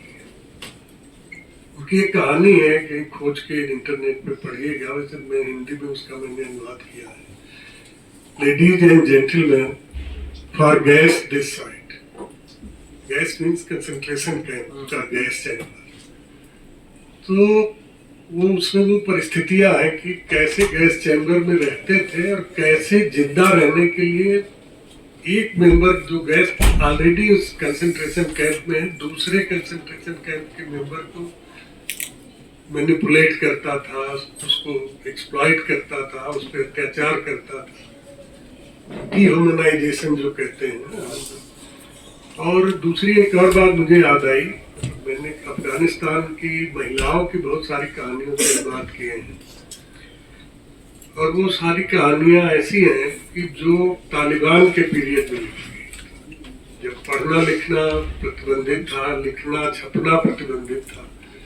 उन कहानियों के अनुवाद अंग्रेजी में करके वर्ल्ड विदाउट बॉर्डर में छपे थे। तो जब वो छपे थे, मैं क्यों लिए बताना चाह रहा था कि उन महिलाओं लेखिकाओं की पहचान न हो जाए, इसलिए उनके नाम नहीं दिए गए थे। राइटर ए, राइटर बी, राइटर सी, इस तरह से कहा गया था। फिर भी साहित्य की जिजीविषा ये थी कि उन्होंने लिखा था और बहुत अच्छा लिखा था।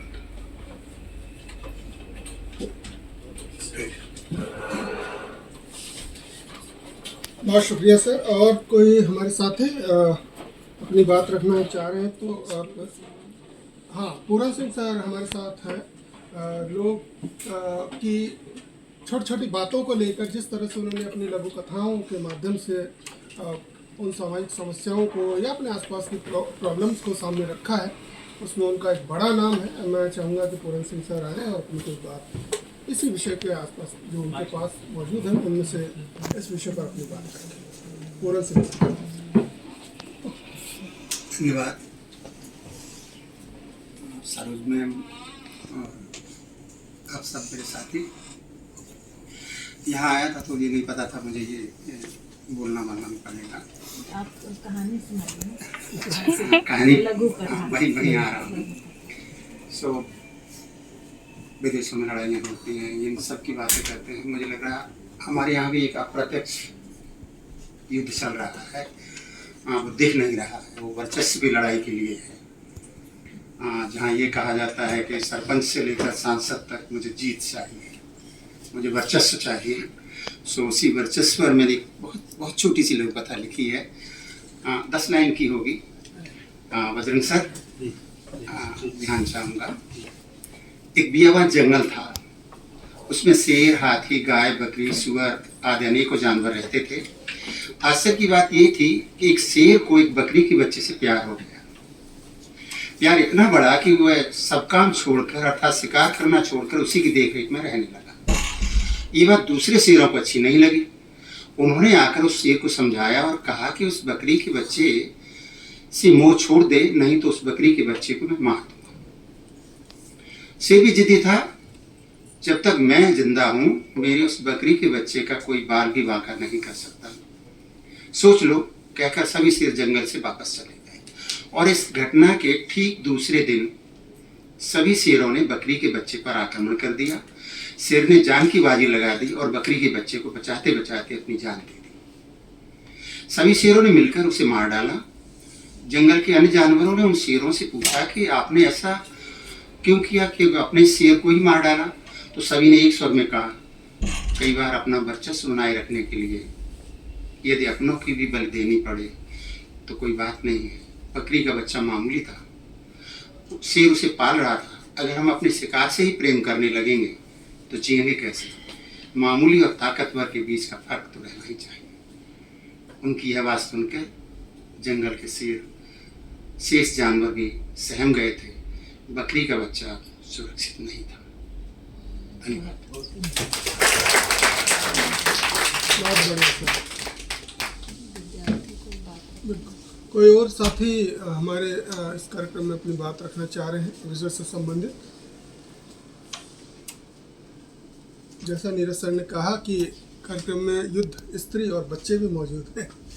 कोई भी अपने अनुभवों के साथ सामने आना चाहे, बात रखना चाहे, क्योंकि मैं परिचित सबसे हूँ, फिर नाम ले लेके पुकारूंगा। इससे बेहतर है कि आप ही बात रखें। तो फिर हम सीधे अध्यक्ष की तरफ चलते हैं। ये तो हो ही गई है ना सर? ठीक है। तो साथियों, आज के कार्यक्रम के अध्यक्ष मदन कश्यप सर को आमंत्रित करने से पहले एक कविता फिर लोकतंत्र शीर्षक से उनकी, तो आप जान पाएंगे कि मदन कश्यप सर किस विचार को लेकर या किस संवेदना को लेकर अपनी कविताओं की दुनिया को रचते हैं। सबसे सस्ता बिकता है धर्म, लेकिन उससे मिलती है इतनी प्रचुर राशि की कुछ भी खरीदा जा सकता है, यानी लोकतंत्र भी। देखिए,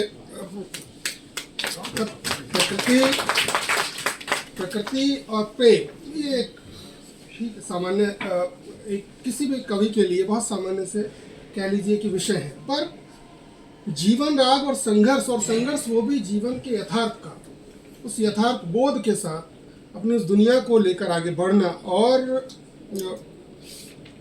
वो भी संवेदनशील हृदय के साथ। आज के समय के तमाम प्रतिष्ठित पुरस्कारों को प्राप्त करते हुए मदन कश्यप सर ने जो कुछ लिखा है वो बताता है कि वो एक तरफ उस आधुनिकता के कवि हैं, तो दूसरी तरफ उस लोक को भी लेकर चल रहे हैं जो हमारी शब्दावली से अब धीरे धीरे गायब हो रहे हैं। तो मैं अब सीधा उनको आवाज़ देता हूं कि वो आए और इस विषय पर, इस कार्यक्रम पर अपनी बात रखें। आदरणीय मदन कश्यप सर, अध्यक्ष की भूमिका। मेरी आवाज़ ऐसी बहुत है बनने के बारे में इसीलिए नहीं सोचा। मुझे लगा कि हमारे एक अध्यापक थे, अभी है, जीवित है, रिटायर हो गए, नंदकिशोर नंदन। अच्छा, वो अच्छा ही पढ़ाते थे, और खास करके इंटरमीडिएट और उसमें फर्स्ट ईयर पढ़ाना हो तो उसके लिए तो काफ़ी अच्छे पढ़ेंगे। लेकिन उन क्लासों में बहुत भयानक लड़के उनको हुटिंग करते थे, उनकी बेइज्जत करते थे, सिर्फ इसलिए कि उनकी आवाज़ थोड़ी सी मतलब महीन थी और उसकी मैं वो शब्द नहीं कहना चाहता जो सामान्य है कि स्त्री जैसी आवाज़, स्त्री जैसी आवाज़ तो अच्छी भी बात हो सकती है, लेकिन पुरुष की आवाज़ स्त्री जैसी हो तो वो थोड़ा उसको करते हैं। सिर्फ इतने बात के तो मुझे मेरी वैसी तो नहीं आवाज़, धीमी बहुत है, धीमी आवाज़ के कारण ऐसा न हो कि पढ़ाने लिखाने की दुनिया में जाऊँ तो सिर्फ इसी बात के लिए। और अभी भी विश्वविद्यालयों में शायद माइक वगैरह की अच्छी व्यवस्था नहीं है। शुक्रिया मित्रों। मैं सबसे पहले तो सरोज जी को और उनके अध्यक्ष जो नहीं है हमारे चंद्रदेव जी, उनका जन्मदिन भी है तो उनको बधाई देता हूँ जन्मदिन की। और ये एक अच्छी संस्था जो इन लोगों ने बनाई और उसका कार्यक्रम होता रहा है, उसमें इसकी चर्चा तो सरोज जी करती रही है और इनसे लगातार मिलना कार्यक्रम होता भी रहा, लेकिन इसमें आने का एक अवसर मिला, ये जो दिया इसके लिए बहुत शुक्रिया। और अच्छे अच्छे लोगों को सुनने का मौका मिला, और सबसे ज़्यादा नीरज जी को मैं बहुत सुंदर वक्तव्य भी दे दिया। मैं इनको पहली बार सुन रहा था, इस तरह से विधिवत हमारी मुलाकातें तो होती रही है, लेकिन एक पूरा व्याख्यान सुनने का पहली बार अवसर मिला और बहुत अच्छा, और जिस तरह से बातें रखी है। तो बातें जहाँ से शुरू हुई, यानी शिवराज जी से, बहुत वो अनुशासित आदमी है, बहुत पुराने मेरे परिचित हैं और अनुशासित ढंग से अपनी बात रखते कि लिखा उन्होंने। उसके बाद बजरंग जी हैं, तो उनके बारे में क्या कहना। अभी तो मैं इनको कुछ भी कहने की छूट ले देता हूँ तो वो एक बात है, लेकिन एक विद्वान के रूप में इनका आदर सम्मान कैसे भी करता रहा। और आज भी इन्होंने जिस तरह से विषय को लिया, तो वो ऐसे ये तीनों महान महाकाव्य जो है भ्रातृ, इसको पढ़ा जाना तो अपनी तरह से मैं संस्कृत पढ़ते जाता तो भी पढ़ा है, और एक संस्कृत के महान विद्वान का शिष्य होने के नाते बहुत कुछ उनके माध्यम से भी जाना पड़ा है। आचार्य जानकीवल्लभ शास्त्री के शिष्य होने के कारण इन चीज़ों को बहुत शॉर्ट में, जहाँ लोग बहुत मेहनत करके पहुँचते हैं वहाँ मैं वहाँ से पहुँचता था। लेकिन फिर भी इस पर ध्यान दिया हमने कि ये तीनों मूलतः युद्ध ही है। यहाँ की दहशत में इन्होंने थोड़ा कहा कि स्ट्रेटेजिक है, लेकिन है, अब मैं देख रहा हूँ कि उसमें मनुष्य का संघर्ष तो है, अद्भुत है संघर्ष। तो ये तीनों जो श्रेष्ठ हुआ करते हैं, तीनों का एक बड़ा गहरा रिश्ता होता है, जैसे राजनीतिक, सामाजिक और वैयक्तिक हर तरह के संघर्षों से ये चीजें बनी है। और फिर नीरज जी ने तो बहुत ही, नीरज जी ने जो बातें रखी उसके बाद तो लगता है कि कुछ बहुत करने के लिए नहीं रह गया। लेकिन फिर भी मुझे बार बार मैं जब आ रहा था, एक तो मैं व्यवस्थित रूप से नहीं आया, मेरे मित्र आए थे और हम लोग 11 बजे बैठे थे और नाश्ता किया था, और फिर था कि खाना खा के तब निकलेंगे, दोनों काम करना था, वो आ गए थे। तो जब 1 बज गया तो हमें लगा कि 12 ही बजा है, मतलब वो होता क्या है कि कोई अच्छे मित्र हो और बातचीत करे तो समय का कुछ पता ही नहीं चलता है। तो जिसके कारण विलम्ब भी हो गया। तो विलम्ब भी नहीं हुआ, कुछ चीजें जो मैं लाना चाहता था, एक आध किताबें ना सही और की तो अपनी ही किताबें जिसमें एक कविता युद्ध के बारे में शायद अच्छी हो, किताब में सब जाती है तो मैं भी मान लेता हूँ कि अच्छी हो। उसके पहले जो भी हो तो वो भी नहीं ला सका। ये डायरी वायरी नुमा तो ले लिया, कागज कुछ ले लिया, रह गया। लेकिन मुझे बार बार एक कविता याद आ रही थी, युद्ध के साथ साथ विषय है स्त्री और बच्चों को लेकर। तो युद्ध से अलग एक संदर्भ की कविता है, हरीशचंद्र पांडे हमारे मित्र हैं, बहुत अच्छे मित्र हैं, बहुत अच्छे कवि हैं। तो 90 के दशक की कविता है जिसमें उन्होंने एक बिंब बनाया परिवार का वृक्ष की तरह, कि एक पेड़ है जिसमें जो मुख्य तना होता है वो पिता है, और डालियां भाई बहने बच्चे, वो सब पूरे परिवार का बनाया, और माँ जो है वो पेड़ की छाल है। तो कुल्हाड़ी जब भी जलती है तो सबसे पहले माँ ही कटती है, सबसे पहले माँ ही कटती है कुल्हाड़ी जब जलती है। तो ये तो परिवार की हर जगह की स्थिति, स्त्री सबसे ज्यादा जो कष्ट आता है, जो दुख आता है, स्त्री का ही सर्वोत्तम रूप है माँ, उस पर। और युद्ध में तो है, युद्ध क्या किसी भी चीज में देखिए, किसी भी आपदा में देखिए, कोरोना में ही देखिए, जब भी कोई इस तरह का बड़ा संकट आता है तो सबसे ज्यादा संकट स्त्रियों और बच्चों पर होता है। कुछ कुछ बूढ़ों पर भी होता है, लेकिन बूढ़े तो अपना जीवन जी चुके होते हैं, उनके जीवन में जो अच्छा बुरा करना होता है कर चुके होते हैं। लेकिन बच्चे जो जिन्हें बहुत कुछ करना होता है और करने के पहले ही उस संकट में फंस जाते हैं। और फिर स्त्रियां, तो ये युद्ध की एक विषयिका रही है। और युद्ध का एक मनोविज्ञान शुरू से ये बनाया गया कि किसी समाज को पराजित करने का सबसे अच्छा तरीका ये है कि स्त्रियों पर अत्याचार किया जाए, बच्चों को मार डाला जाए, स्त्रियों के साथ बलात्कार किया जाए, बच्चों की हत्या और स्त्रियों के साथ बलात्कार, ये युद्ध में किसी समाज को पराजित करने का सबसे क्रूर लेकिन सबसे पुराना और सबसे टेस्टेड तरीका रहा। हर युद्ध में सबसे ज्यादा छेदना होता है। आप प्राचीन काल के किसी युद्ध को याद कीजिए तो उस समय से लेकर और अब तक रहा है। बहुत कम होता है कि युद्ध में सेनाएं कोई अनुशासन दिखाए, और अनुशासन अगर दिखाए तो उसका भी अपना कारण होता है। कई बार होता है कि वो करते हैं। अब जैसे 62 की लड़ाई में चीन की सेना जब असम तक बढ़ के चली आई तो ढूंढ ढूंढ कर भारतीय सैनिकों को मार रही थी, कहाँ तक नहीं गए तो। लेकिन स्थानीय लोगों पर, स्त्रियों पर कोई अत्याचार नहीं हुआ, पुरुषों पर भी कुछ नहीं हुआ, और उन लोगों के साथ सैनिकों ने व्यवहार नहीं किया। उसका एक कारण यह भी था, ये मैं जानता नहीं हूँ कि ये चीन की महानता के बारे में कुछ नहीं जानता कि उसके कारण हुआ, लेकिन एक बड़ा कारण यह भी था कि जिस समाज को वो आ रहे थे उसको अपना समझते थे। आज भी दावा करते हैं कि हमारे लोग हैं, हमारी प्रजा, क्योंकि मंगोलाइज देश के लोग हैं, एक ही तरह के चीनी जैसे दिखने वाले जो लोग हैं, तो वो मानते थे कि हमारे लोग हैं जिस पर भारत ने कब्जा कर रखा है।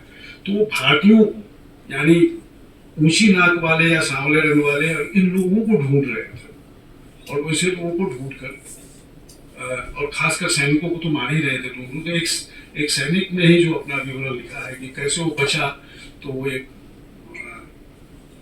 किसी असमी परिवार के घर में चला गया, सबसे पहले उसके सारे कपड़े उपड़े हटा के वो सब जला दिया, सेरा मोला वाला कुछ नहीं, और वहाँ का स्थानीय कपड़ा पहना के बचा के उस परिवार को बचाया। उसने जो कथा लिखी थी उसमें उसी से पता चलता है। तो ये है अपवाद है, लेकिन इसके अलावा कोई युद्ध की ऐसी कथा नहीं मिलती है जिसमें स्त्रियों पर अत्याचार न किया हो विजेता समाज ने, और बच्चों को न मारा हो। ये सब ये एक विडंबनापूर्ण स्थिति रही। युद्ध सबसे ज्यादा, युद्ध किसी के लिए भी अच्छा नहीं है, लेकिन सबसे ज्यादा जिसको झेलना पड़ता है वो युद्ध, स्त्रियां जो युद्ध नहीं शुरू करती है, लेकिन स्त्रियों को युद्ध का कारण भी बनाया जाता है। चाहे वो ट्रॉय का युद्ध हो, हेलेना जो है वो उसके लिए हो, चाहे वो सीता को लेकर रावण का युद्ध हो, तो हर बार स्त्री एक कारण ही है। और स्त्री कारण तो अपने कारण से नहीं है, पुरुषों ने अपनी प्रतिष्ठा से अपने वर्चस्व को स्थापित करने के लिए स्त्री पर अधिकार करने और स्त्री को मुक्त करने की जो भावना आती है, तो स्त्री को एक खूब बड़ा कारण भी बनाया जाता है युद्ध का। अब शायद वो स्वरूप बदल गया है। अब कोई युद्ध सिर्फ इसलिए नहीं हो रहा है कि किसी एक स्त्री पर कब्जा करना है, लेकिन ऐसी परंपरा तो नहीं है। ये मिथक काल में ही नहीं था, हिस्ट्री में, इतिहास में देख सकते हैं। वो राजा, आजकल बोला हो तो नाम उदयन के पिता का मुझे नाम नहीं याद आ रहा है, लेकिन जो भी हो वो थे वो। तो उदयन की जो माँ थी पद्मावती, वो बहुत सुंदर थी अपने समय की। हमारी वैशाली की थी, चटक की सातों बेटियां बहुत सुंदर थी, लेकिन उसमें सबसे ज्यादा सुंदर थी। तो सिर्फ जबरदस्ती जिस चंद्रप्रद्योत ने, जिसने वहाँ का जो राजा था, नीचे मध्य प्रदेश में जो का इलाका है अभी, तो उसने इसलिए हमला ही इसलिए किया था कि उसने पहले खबर दी थी कि तुम अपनी पत्नी मुझे दे दो, मैं उससे शादी करूंगा, नहीं तो मैं तुम पर हमला कर दूंगा। तो वो पूरी कथा है कि अंततः वो न हमला कर पाता है, न युद्ध जीत पाता है। उल्टे होता ही है कि उदय ऋषि की बेटी को भगा के ले आता है, वासुदेवता को। वासुदेवता के पिता आया है इसलिए कि हम वो इसकी माँ पर शादी करेगा, लेकिन वो एक विडंबनात्मक स्थिति है। लेकिन वहां भी ये वो भी एक आखिरी बड़ा युद्ध था जो सिर्फ एक स्त्री पर युद्ध शुरू किया गया था। बाकी युद्ध भले ही स्त्री पर अधिकार के ना हो, लेकिन स्त्री पर अत्याचार के तो है। स्त्री पर अधिकार के लिए युद्ध पहले होता था, अब स्त्री पर अत्याचार को के लिए युद्ध होने लगा है। युद्ध में और बच्चों पर भी, बच्चे सबसे आसान शिकार होते हैं। बच्चों को मारना हमेशा ही बहुत बड़ा आसान होता है, कि क्योंकि उनका प्रतिरोध बहुत छोटा होकर उन्हें पता ही नहीं चलता कि उन्हें मारा जा रहा है। कई बार तो ये है कि बच्चे को जब मारा जाता है उसे पता ही नहीं चलता कि क्यों मारा गया। वो मरते हुए भी नहीं जान पाता है कि हम किस कारण से मुझ पर हमला हुआ है और मारा गया है। तो ये एक विकट स्थिति है युद्ध की। जो सबसे ज्यादा बड़ी विभीषिका होती है वो यही होती है कि बच्चे जिन्हें कुछ नहीं मालूम है, वो ये भी नहीं जानते हैं। अब गजा में जो हमला हो रहा है, 20,000 से अधिक बच्चे मारे गए, 60,000 कुल लोग वहाँ, वो भी मैं एक साल पुराना आंकड़ा बता रहा हूँ। हमला तो बंद हुआ नहीं है, अभी होते ही रहता है, तो मारे गए हैं। और आंकड़े हमेशा ही जो अमेरिका के पक्ष में होते हैं, यानी जो अमेरिका की, अगर यूक्रेन में कितने लोग मारे गए हैं तो उससे ज्यादा बताया जाएगा, क्योंकि वहां पर मारने वालों में अमेरिका नहीं है, रूस है। लेकिन गजा में मारे जाने वालों की संख्या कम बताई जाएगी, क्योंकि मारने वालों के साथ अमेरिका है।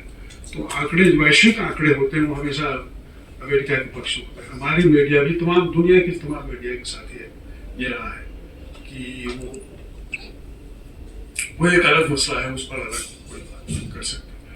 तो तब भी जब 60,000 का है तो कितने और अधिक होंगे, उससे कम तो होंगे ही नहीं किसी भी तरह। और 20,000 के लगभग बच्चे मारे गए होंगे, और जो मारे गए हैं उससे भी ज्यादा जो लोग बम से और हमलों से मारे गए हैं, उससे भूख से मरने वाले हैं, कुपोषण से मरने वाले हैं, तमाम तरह की जो त्रासदियां पैदा की जाती है बड़ी एक युद्ध में, उस पर भी बच्चे और स्त्रियों पर सबसे ज्यादा बच्चे जो कम रेसिस्ट कर पाते हैं, जो ज्यादा दिनों तक भूखे नहीं रह पाते, इसलिए मरते हैं। और स्त्रियां तो इसलिए मारी जाती है कि अन्न का आखिरी दाना भी अपने बच्चों को खिला देना चाहती है, उसके बाद खुद मरना चाहती है। तो ये एक बहुत विकट स्थिति है युद्ध को लेकर। इस पर दुनिया के साहित्य में बहुत कुछ लिखा गया है। शिवराज जी ने बहुत सारा अनुवाद किया है। जब ये योजना, जब मुझे पता चला था, तब नाम नहीं बताया था इन्होंने कि कौन कौन शामिल होंगे, तब भी मेरे दिमाग में आया था कि इसमें शिवराज जी को होना चाहिए। तो फिर जब आया तो नाम इनका था, तो बहुत खुशी हुई। यहाँ अगर नहीं रखा गया होता तो फिर मैं कहता कि आप इनको रखिए, क्योंकि उन्होंने उस साहित्य को लाने में बहुत बड़ा काम किया है। और नीरज जी ने अनुवाद सीधे सीधे शायद न किया हो, लेकिन अध्ययन तो काफी गहरा किया है। और ये किताब सचमुच ही, ये जो किताब है देही देशों, मैं तो इसको नहीं पढ़ूँ, मैं मुझे नहीं बोलती। कुछ किताबें ऐसी है जो या तो आप कई बार अनजाने में पढ़ लेते हैं तो पढ़ लेते हैं, जैसे राशोमन को मैंने पढ़ तो लिया, कुछ बना लिया, दोबारा कोई कहे कि फिर उसको पढ़िए, मैं नहीं पढ़ सकता। हमारी अगर जो स्थिति है उसी तरह से यहाँ पर जो परिषदी त्रासदी तो और है, और उसको बहुत अच्छे से प्रस्तुत किया इन्होंने। तो मुझे लगता है कि अब मेरे पास बहुत कुछ कहने के लिए नहीं होगा। अध्यक्षता की एक परिभाषा नामवर जी ने दी थी ना, उसके बाद मैं भी अध्यक्षता करने में विश्वास करने लगा। तो मुझे अध्यक्ष बनाया गया था, खाली तो कविता का ही था, मैं मुझसे रिलेटेड भी आयोजन था, क्योंकि कवि ने कहा का जो आया था तो उस सीरीज में वो सारे वक्ता उसमें थे, कुंवर नारायण, केदारनाथ सिंह, डॉक्टर विश्वनाथ त्रिपाठी और भूपेंद्र पांडे, इतने लोग वक्ता थे। नामवर जी अध्यक्षता कर रहे। नामवर जी ने कहा कि वो मैं बढ़ावन हो गया। बढ़ावन वो होता क्या है कि हमारे यहाँ होता है, सब जगह होता होगा, जी का इलाका तो भोजपुरी है तो मुझसे भी मिलता रहता है कि जब खेत से अन्न को जब जमा करते थे, धान को पीट के तैयार किया तो ढेर लगाते हैं, ढेर लगा के और फिर उसको वजन किया जाता है कि जितना है उतना। तो वजन करने के पहले एक गोबर का एक छोटा सा लोंदा उसके ऊपर रखते थे। इस अंधविश्वास के साथ रखा जाता है कि इससे इसका वजन बढ़ेगा, वजन को बढ़ाएगा, मतलब इसके वजन को बढ़ाएगा, तो वो गोबर को उसी को बढ़ावन करते हैं। तो अध्यक्ष भी जो होते हैं ना, मेरे जैसे लोग, असल में उस गोबर का एक होते हैं जिसे पूरी विचार गोष्ठी में बढ़ावन की तरह रख दिया जाता है कि ताकि इससे गोष्ठी की गंभीरता बढ़ेगी। लेकिन वो अन्न और गोबर में जो अंतर होता है वही अंतर में है। तो बढ़ावन ऐसी स्थिति है। और तो मैं तो मार्मिक दृश्य आप युद्ध की के साथ है कि युद्ध को ज्यादातर आंकड़े बदल दिया जाता है। जैसे मैंने कहा ना कि 30,000 बच्चे मारे गए, तो सिर्फ लेकिन जब किसी एक बच्चे को देखें, एक बच्चा का मरना और 20,000 का मरना बराबर है। एक बच्चा तो उस परिवार का तो एक ही गया है, वो खत्म हो गया। तो 100% एक किसी का बच्चा है वो मारा गया।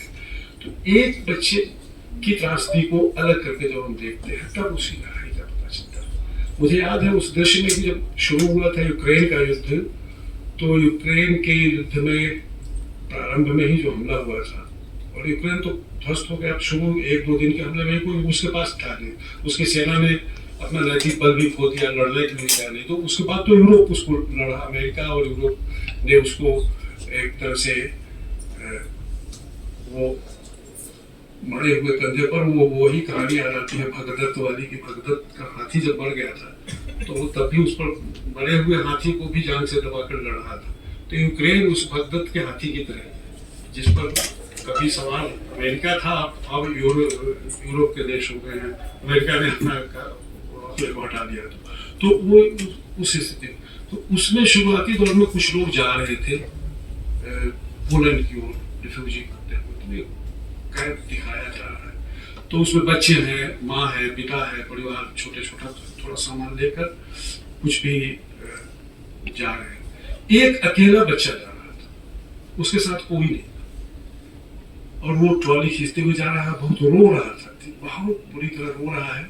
और आसपास के लोग उसको देख भी रहे, जो आसपास वाले भी तो उसी तरह से दुख में जा रहे हैं, कोई उसे सांत्वना नहीं दे रहा है, कोई उसको पूछ भी नहीं रहा है। सब अपने बच्चों को संभालते हुए चल रहे हैं, और वो बच्चा अकेला है, उसके पता नहीं उसके माता पिता युद्ध में मारे गए थे या युद्ध के लिए रुक गए थे, इसे भेज दिया था बच्चे को, और वो अकेला है। एक ट्रॉली बैग है जिसको खींचते हुए, और उसे पता नहीं है कि कहाँ जाना है, सब लोग जहाँ जा रहे हैं वो भी जा रहे हैं, और वो रो रहा था। वो अद्भुत दृश्य था, वो मार्मिक। मैंने उस पर लिखा भी है, ला नहीं पाया मैं, वो तो किताब में है, वो उसमें अकेला बच्चा इसी शीर्षक से। तो युद्ध में इस तरह की जो त्रासदी होती है, साहित्य में तो ये त्रासदी हमें एक आदमी के मारे जाने वाले किस्से से ज्यादा ये प्रभावित करती है। मैंने गज़ा पर भी मैं समझ रहा हूँ कि मैं, जब सब लोगों ने कविताएं पढ़ी है तो मैं भी एक कच्ची पक्की सच में कह रहा हूँ कि उसको रफ है, और मैंने इसको ठीक से फेयर भी नहीं किया, क्योंकि मैं एक सीरीज में गई था कि एक बच्चा गवा का एक बच्चा था, वो इतना डरा हुआ था कि डरना भूल गया था, इतना रो चुका था कि रोना भूल गया था। उसका कंधा घायल था और पांव लहलुहान, बम का एक नुकीला टुकड़ा उसके सिर के पीछे फंसा था। दर्द इतना था कि जैसे उसका कोई एहसास नहीं था। उसे प्यास लगी थी पर पानी नहीं मांग पा रहा था। पानी कहीं था भी नहीं, फकत कुछ आंखों के सिवा। टूटे नलों से एक बूंद भी नहीं टपक रही थी। वह समझ नहीं पा रहा था कि उसे मरहम पट्टी की जरूरत थी, दवा, आराम और भोजन की जरूरत थी। अस्पताल के खंडहरों में भी कुछ नहीं बचा था। डॉक्टर मारे जा चुके थे या भाग चुके थे। यह इच्छा भी बहुत दबी हुई थी कि उसके गंदे हाथ में रोटी का एक टुकड़ा आ जाए। रोटी कहीं भी नहीं थी, न तो खंडहर हो चुके घरों में, न ही उन बचे हुए मकानों में जो अगले धमाके की प्रतीक्षा कर रहे थे। कुछ खाना, कुछ पानी केवल उनके पास थे जिनके पास बंदूकें थी। कुछ खाना, कुछ पानी केवल उनके पास थे जिनके पास बंदूकें थी। बच्चा भला क्या समझ पाता जब बड़ों को भी नहीं समझ में आ रहा था कि उन्हें क्यों मारा जा रहा है। मुझे मत मारो, बस एक धीमी पुकार उठ रही थी, और वह भी एक ऐसी भाषा में जिसे भूल चुकी थी पूरी दुनिया। एक धीमी पुकार उठ रही थी और वह भी एक ऐसी भाषा में जिसे भूल चुकी थी पूरी दुनिया।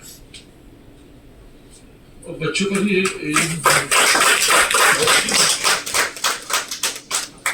मैं एक छोटी कविता इन्हीं पर गजा के बच्चों पर भी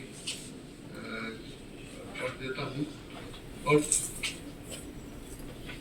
जो लोग छंद के पक्षधर हैं वो देख सकते हैं, ये मेरी कमी भी हो सकती है या फिर छंद की, कि छंद में हम उस गहराई में अपनी बात नहीं कर पा रहे हैं। बात बताएंगे थोड़ा सा जब हम छंद का इस्तेमाल करते हैं। घायल बच्चा कैसे करता हल्की हो जाती, क्या हो जाती है आज के समय में, शायद हमारे समय का है मामला या मेरा व्यक्तिगत है या फिर छंद की सीमाएं हैं, ये आप बताएंगे बजरंगी जी इसके विशेषज्ञ हैं। यह खून से लथपथ बच्चा है, अटके बोल हलक के नीचे, इतना भी दम नहीं बचा है, कसकर अपनी मुट्ठी नीचे। सुख अंदर डर है, बाहर डर है, खूब आलूदा पस मंजर है, भीतर जाने से डर लगता, अपना घर है कैसा घर है। अंदर डर है, बाहर डर है, खूब आलूदा पस मंजर है, भीतर जाने से डर लगता, अपना घर है कैसा घर है। जिंदा है या मुर्दा है, या जिंदे में मुर्दा है, या मुर्दे में जिंदा है, खून से लथपथ बच्चा है, खून से लथपथ बच्चा है।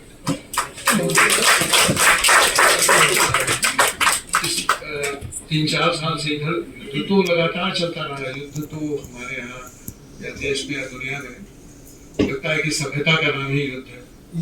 युद्ध के बगैर कोई चल ही नहीं सकती है, शुरू से होता रहा है। लेकिन इधर 3-4 वर्षों में जो खास करके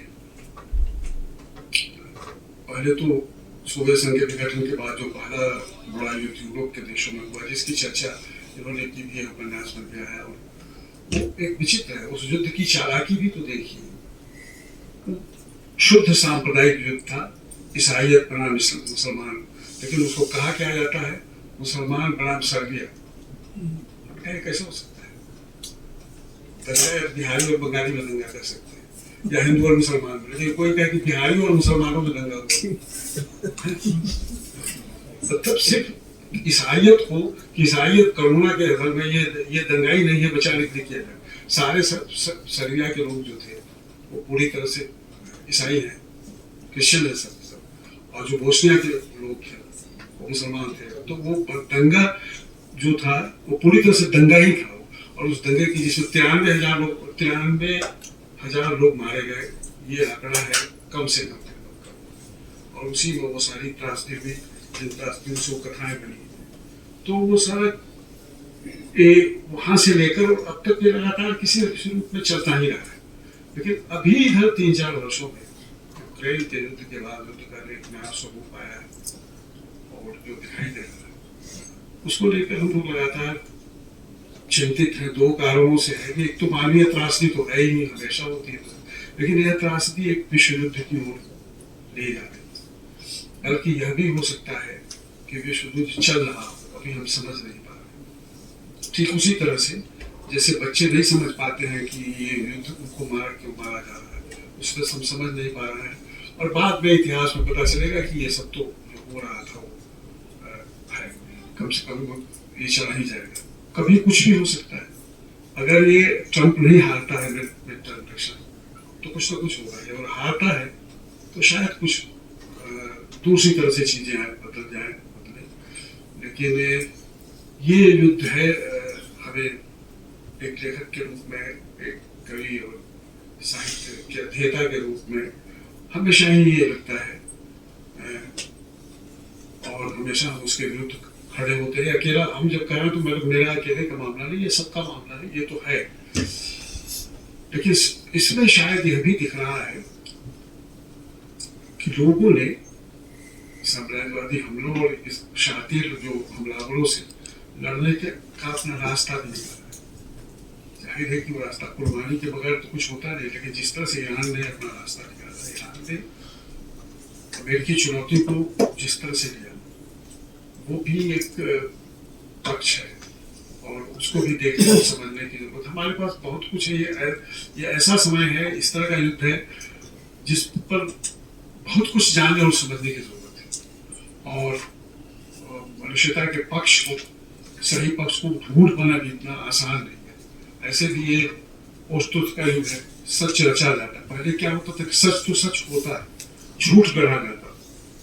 अब ये ऐसा समय आया है जिसमें सत्य गढ़ा जा रहा है। इस सत्य के को गढ़ने का जो नया दर्शन आया है, जिसमें अमेरिका जो गढ़ दिया जाता है।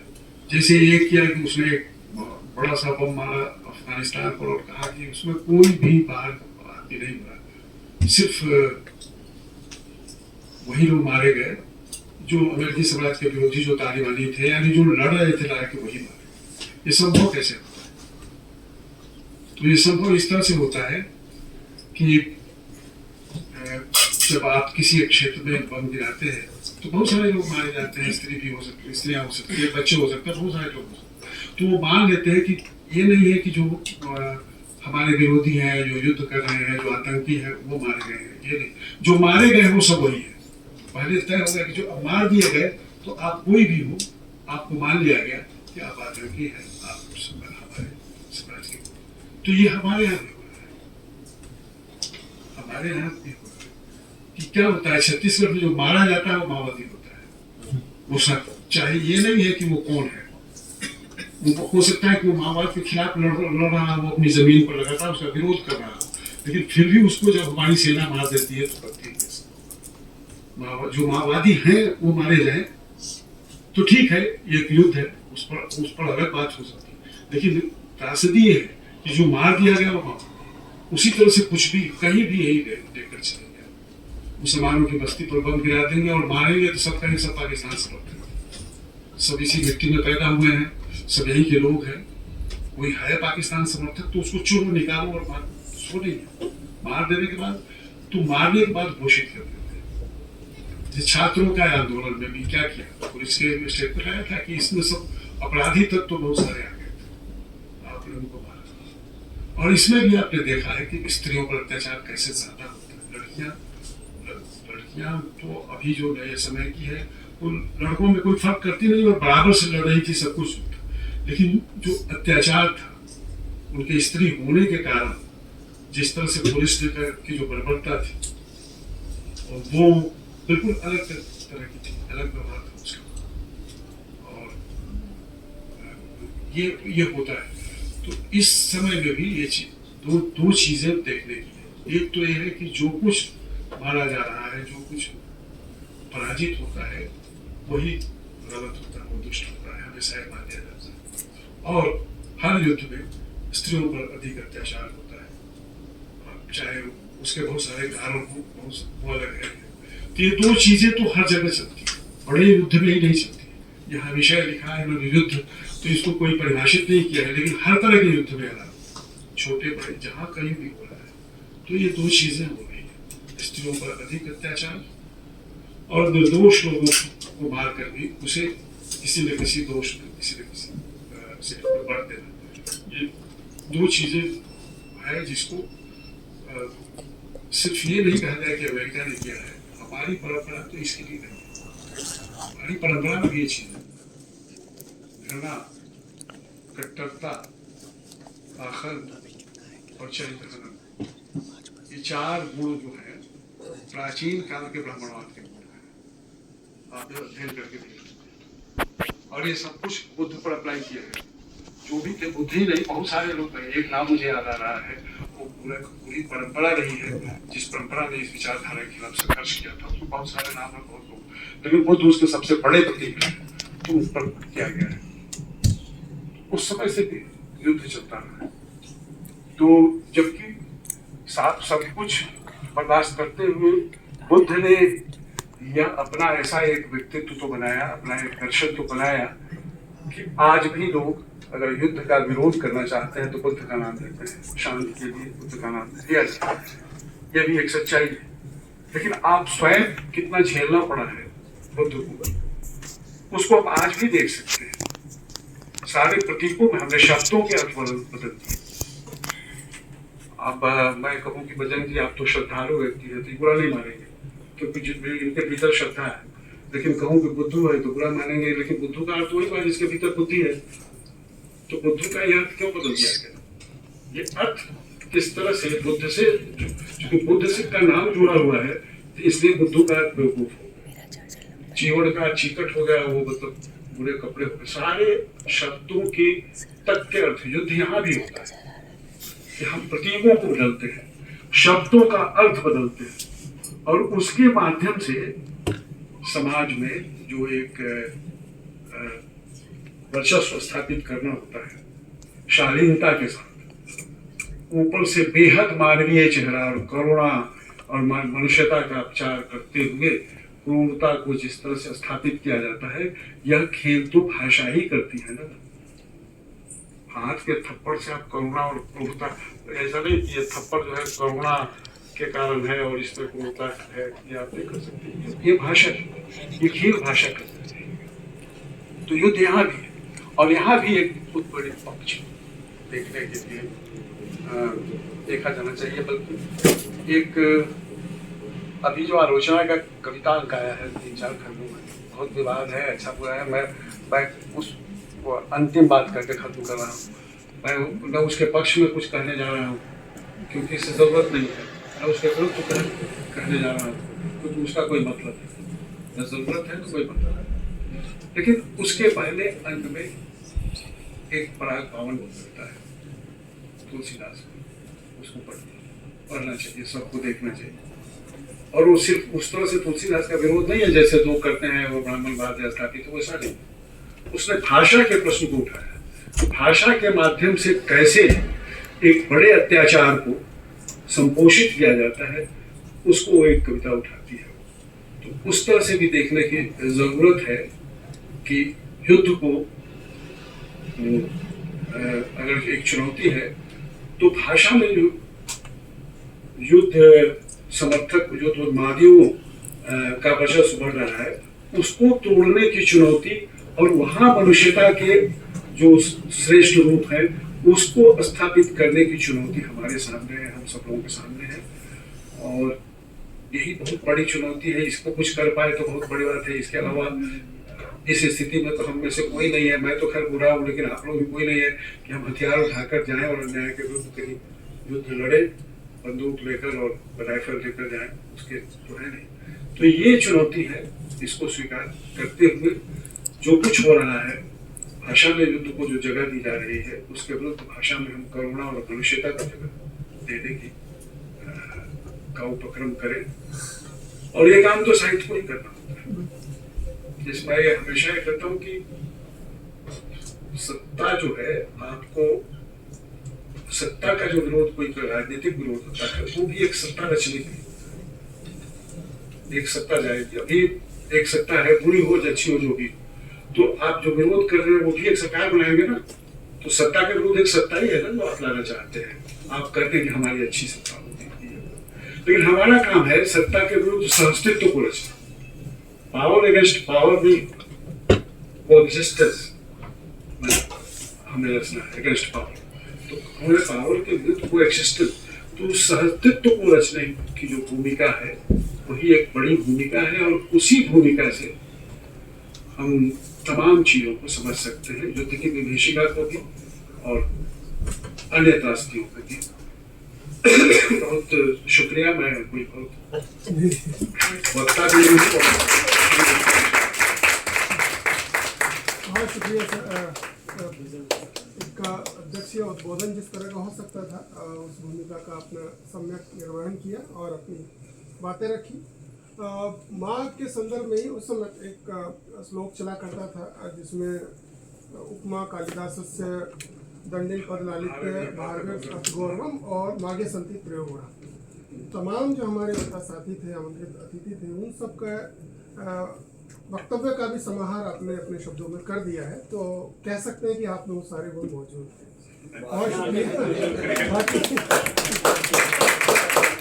सर को याद करते हुए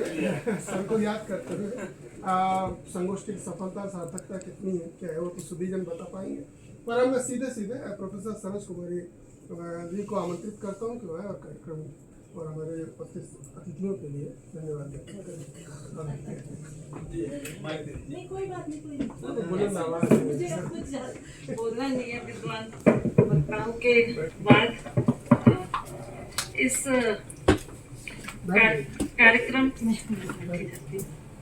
कार्यक्रम की जो संकल्पना और रूपरेखा है, संवाद के अध्यक्ष प्रोफेसर चरणदेव यादव के सानिध्य में रची और गढ़ी गई। जिन विद्वान वक्ताओं के नाम उन्होंने सुझाए और संगोष्ठी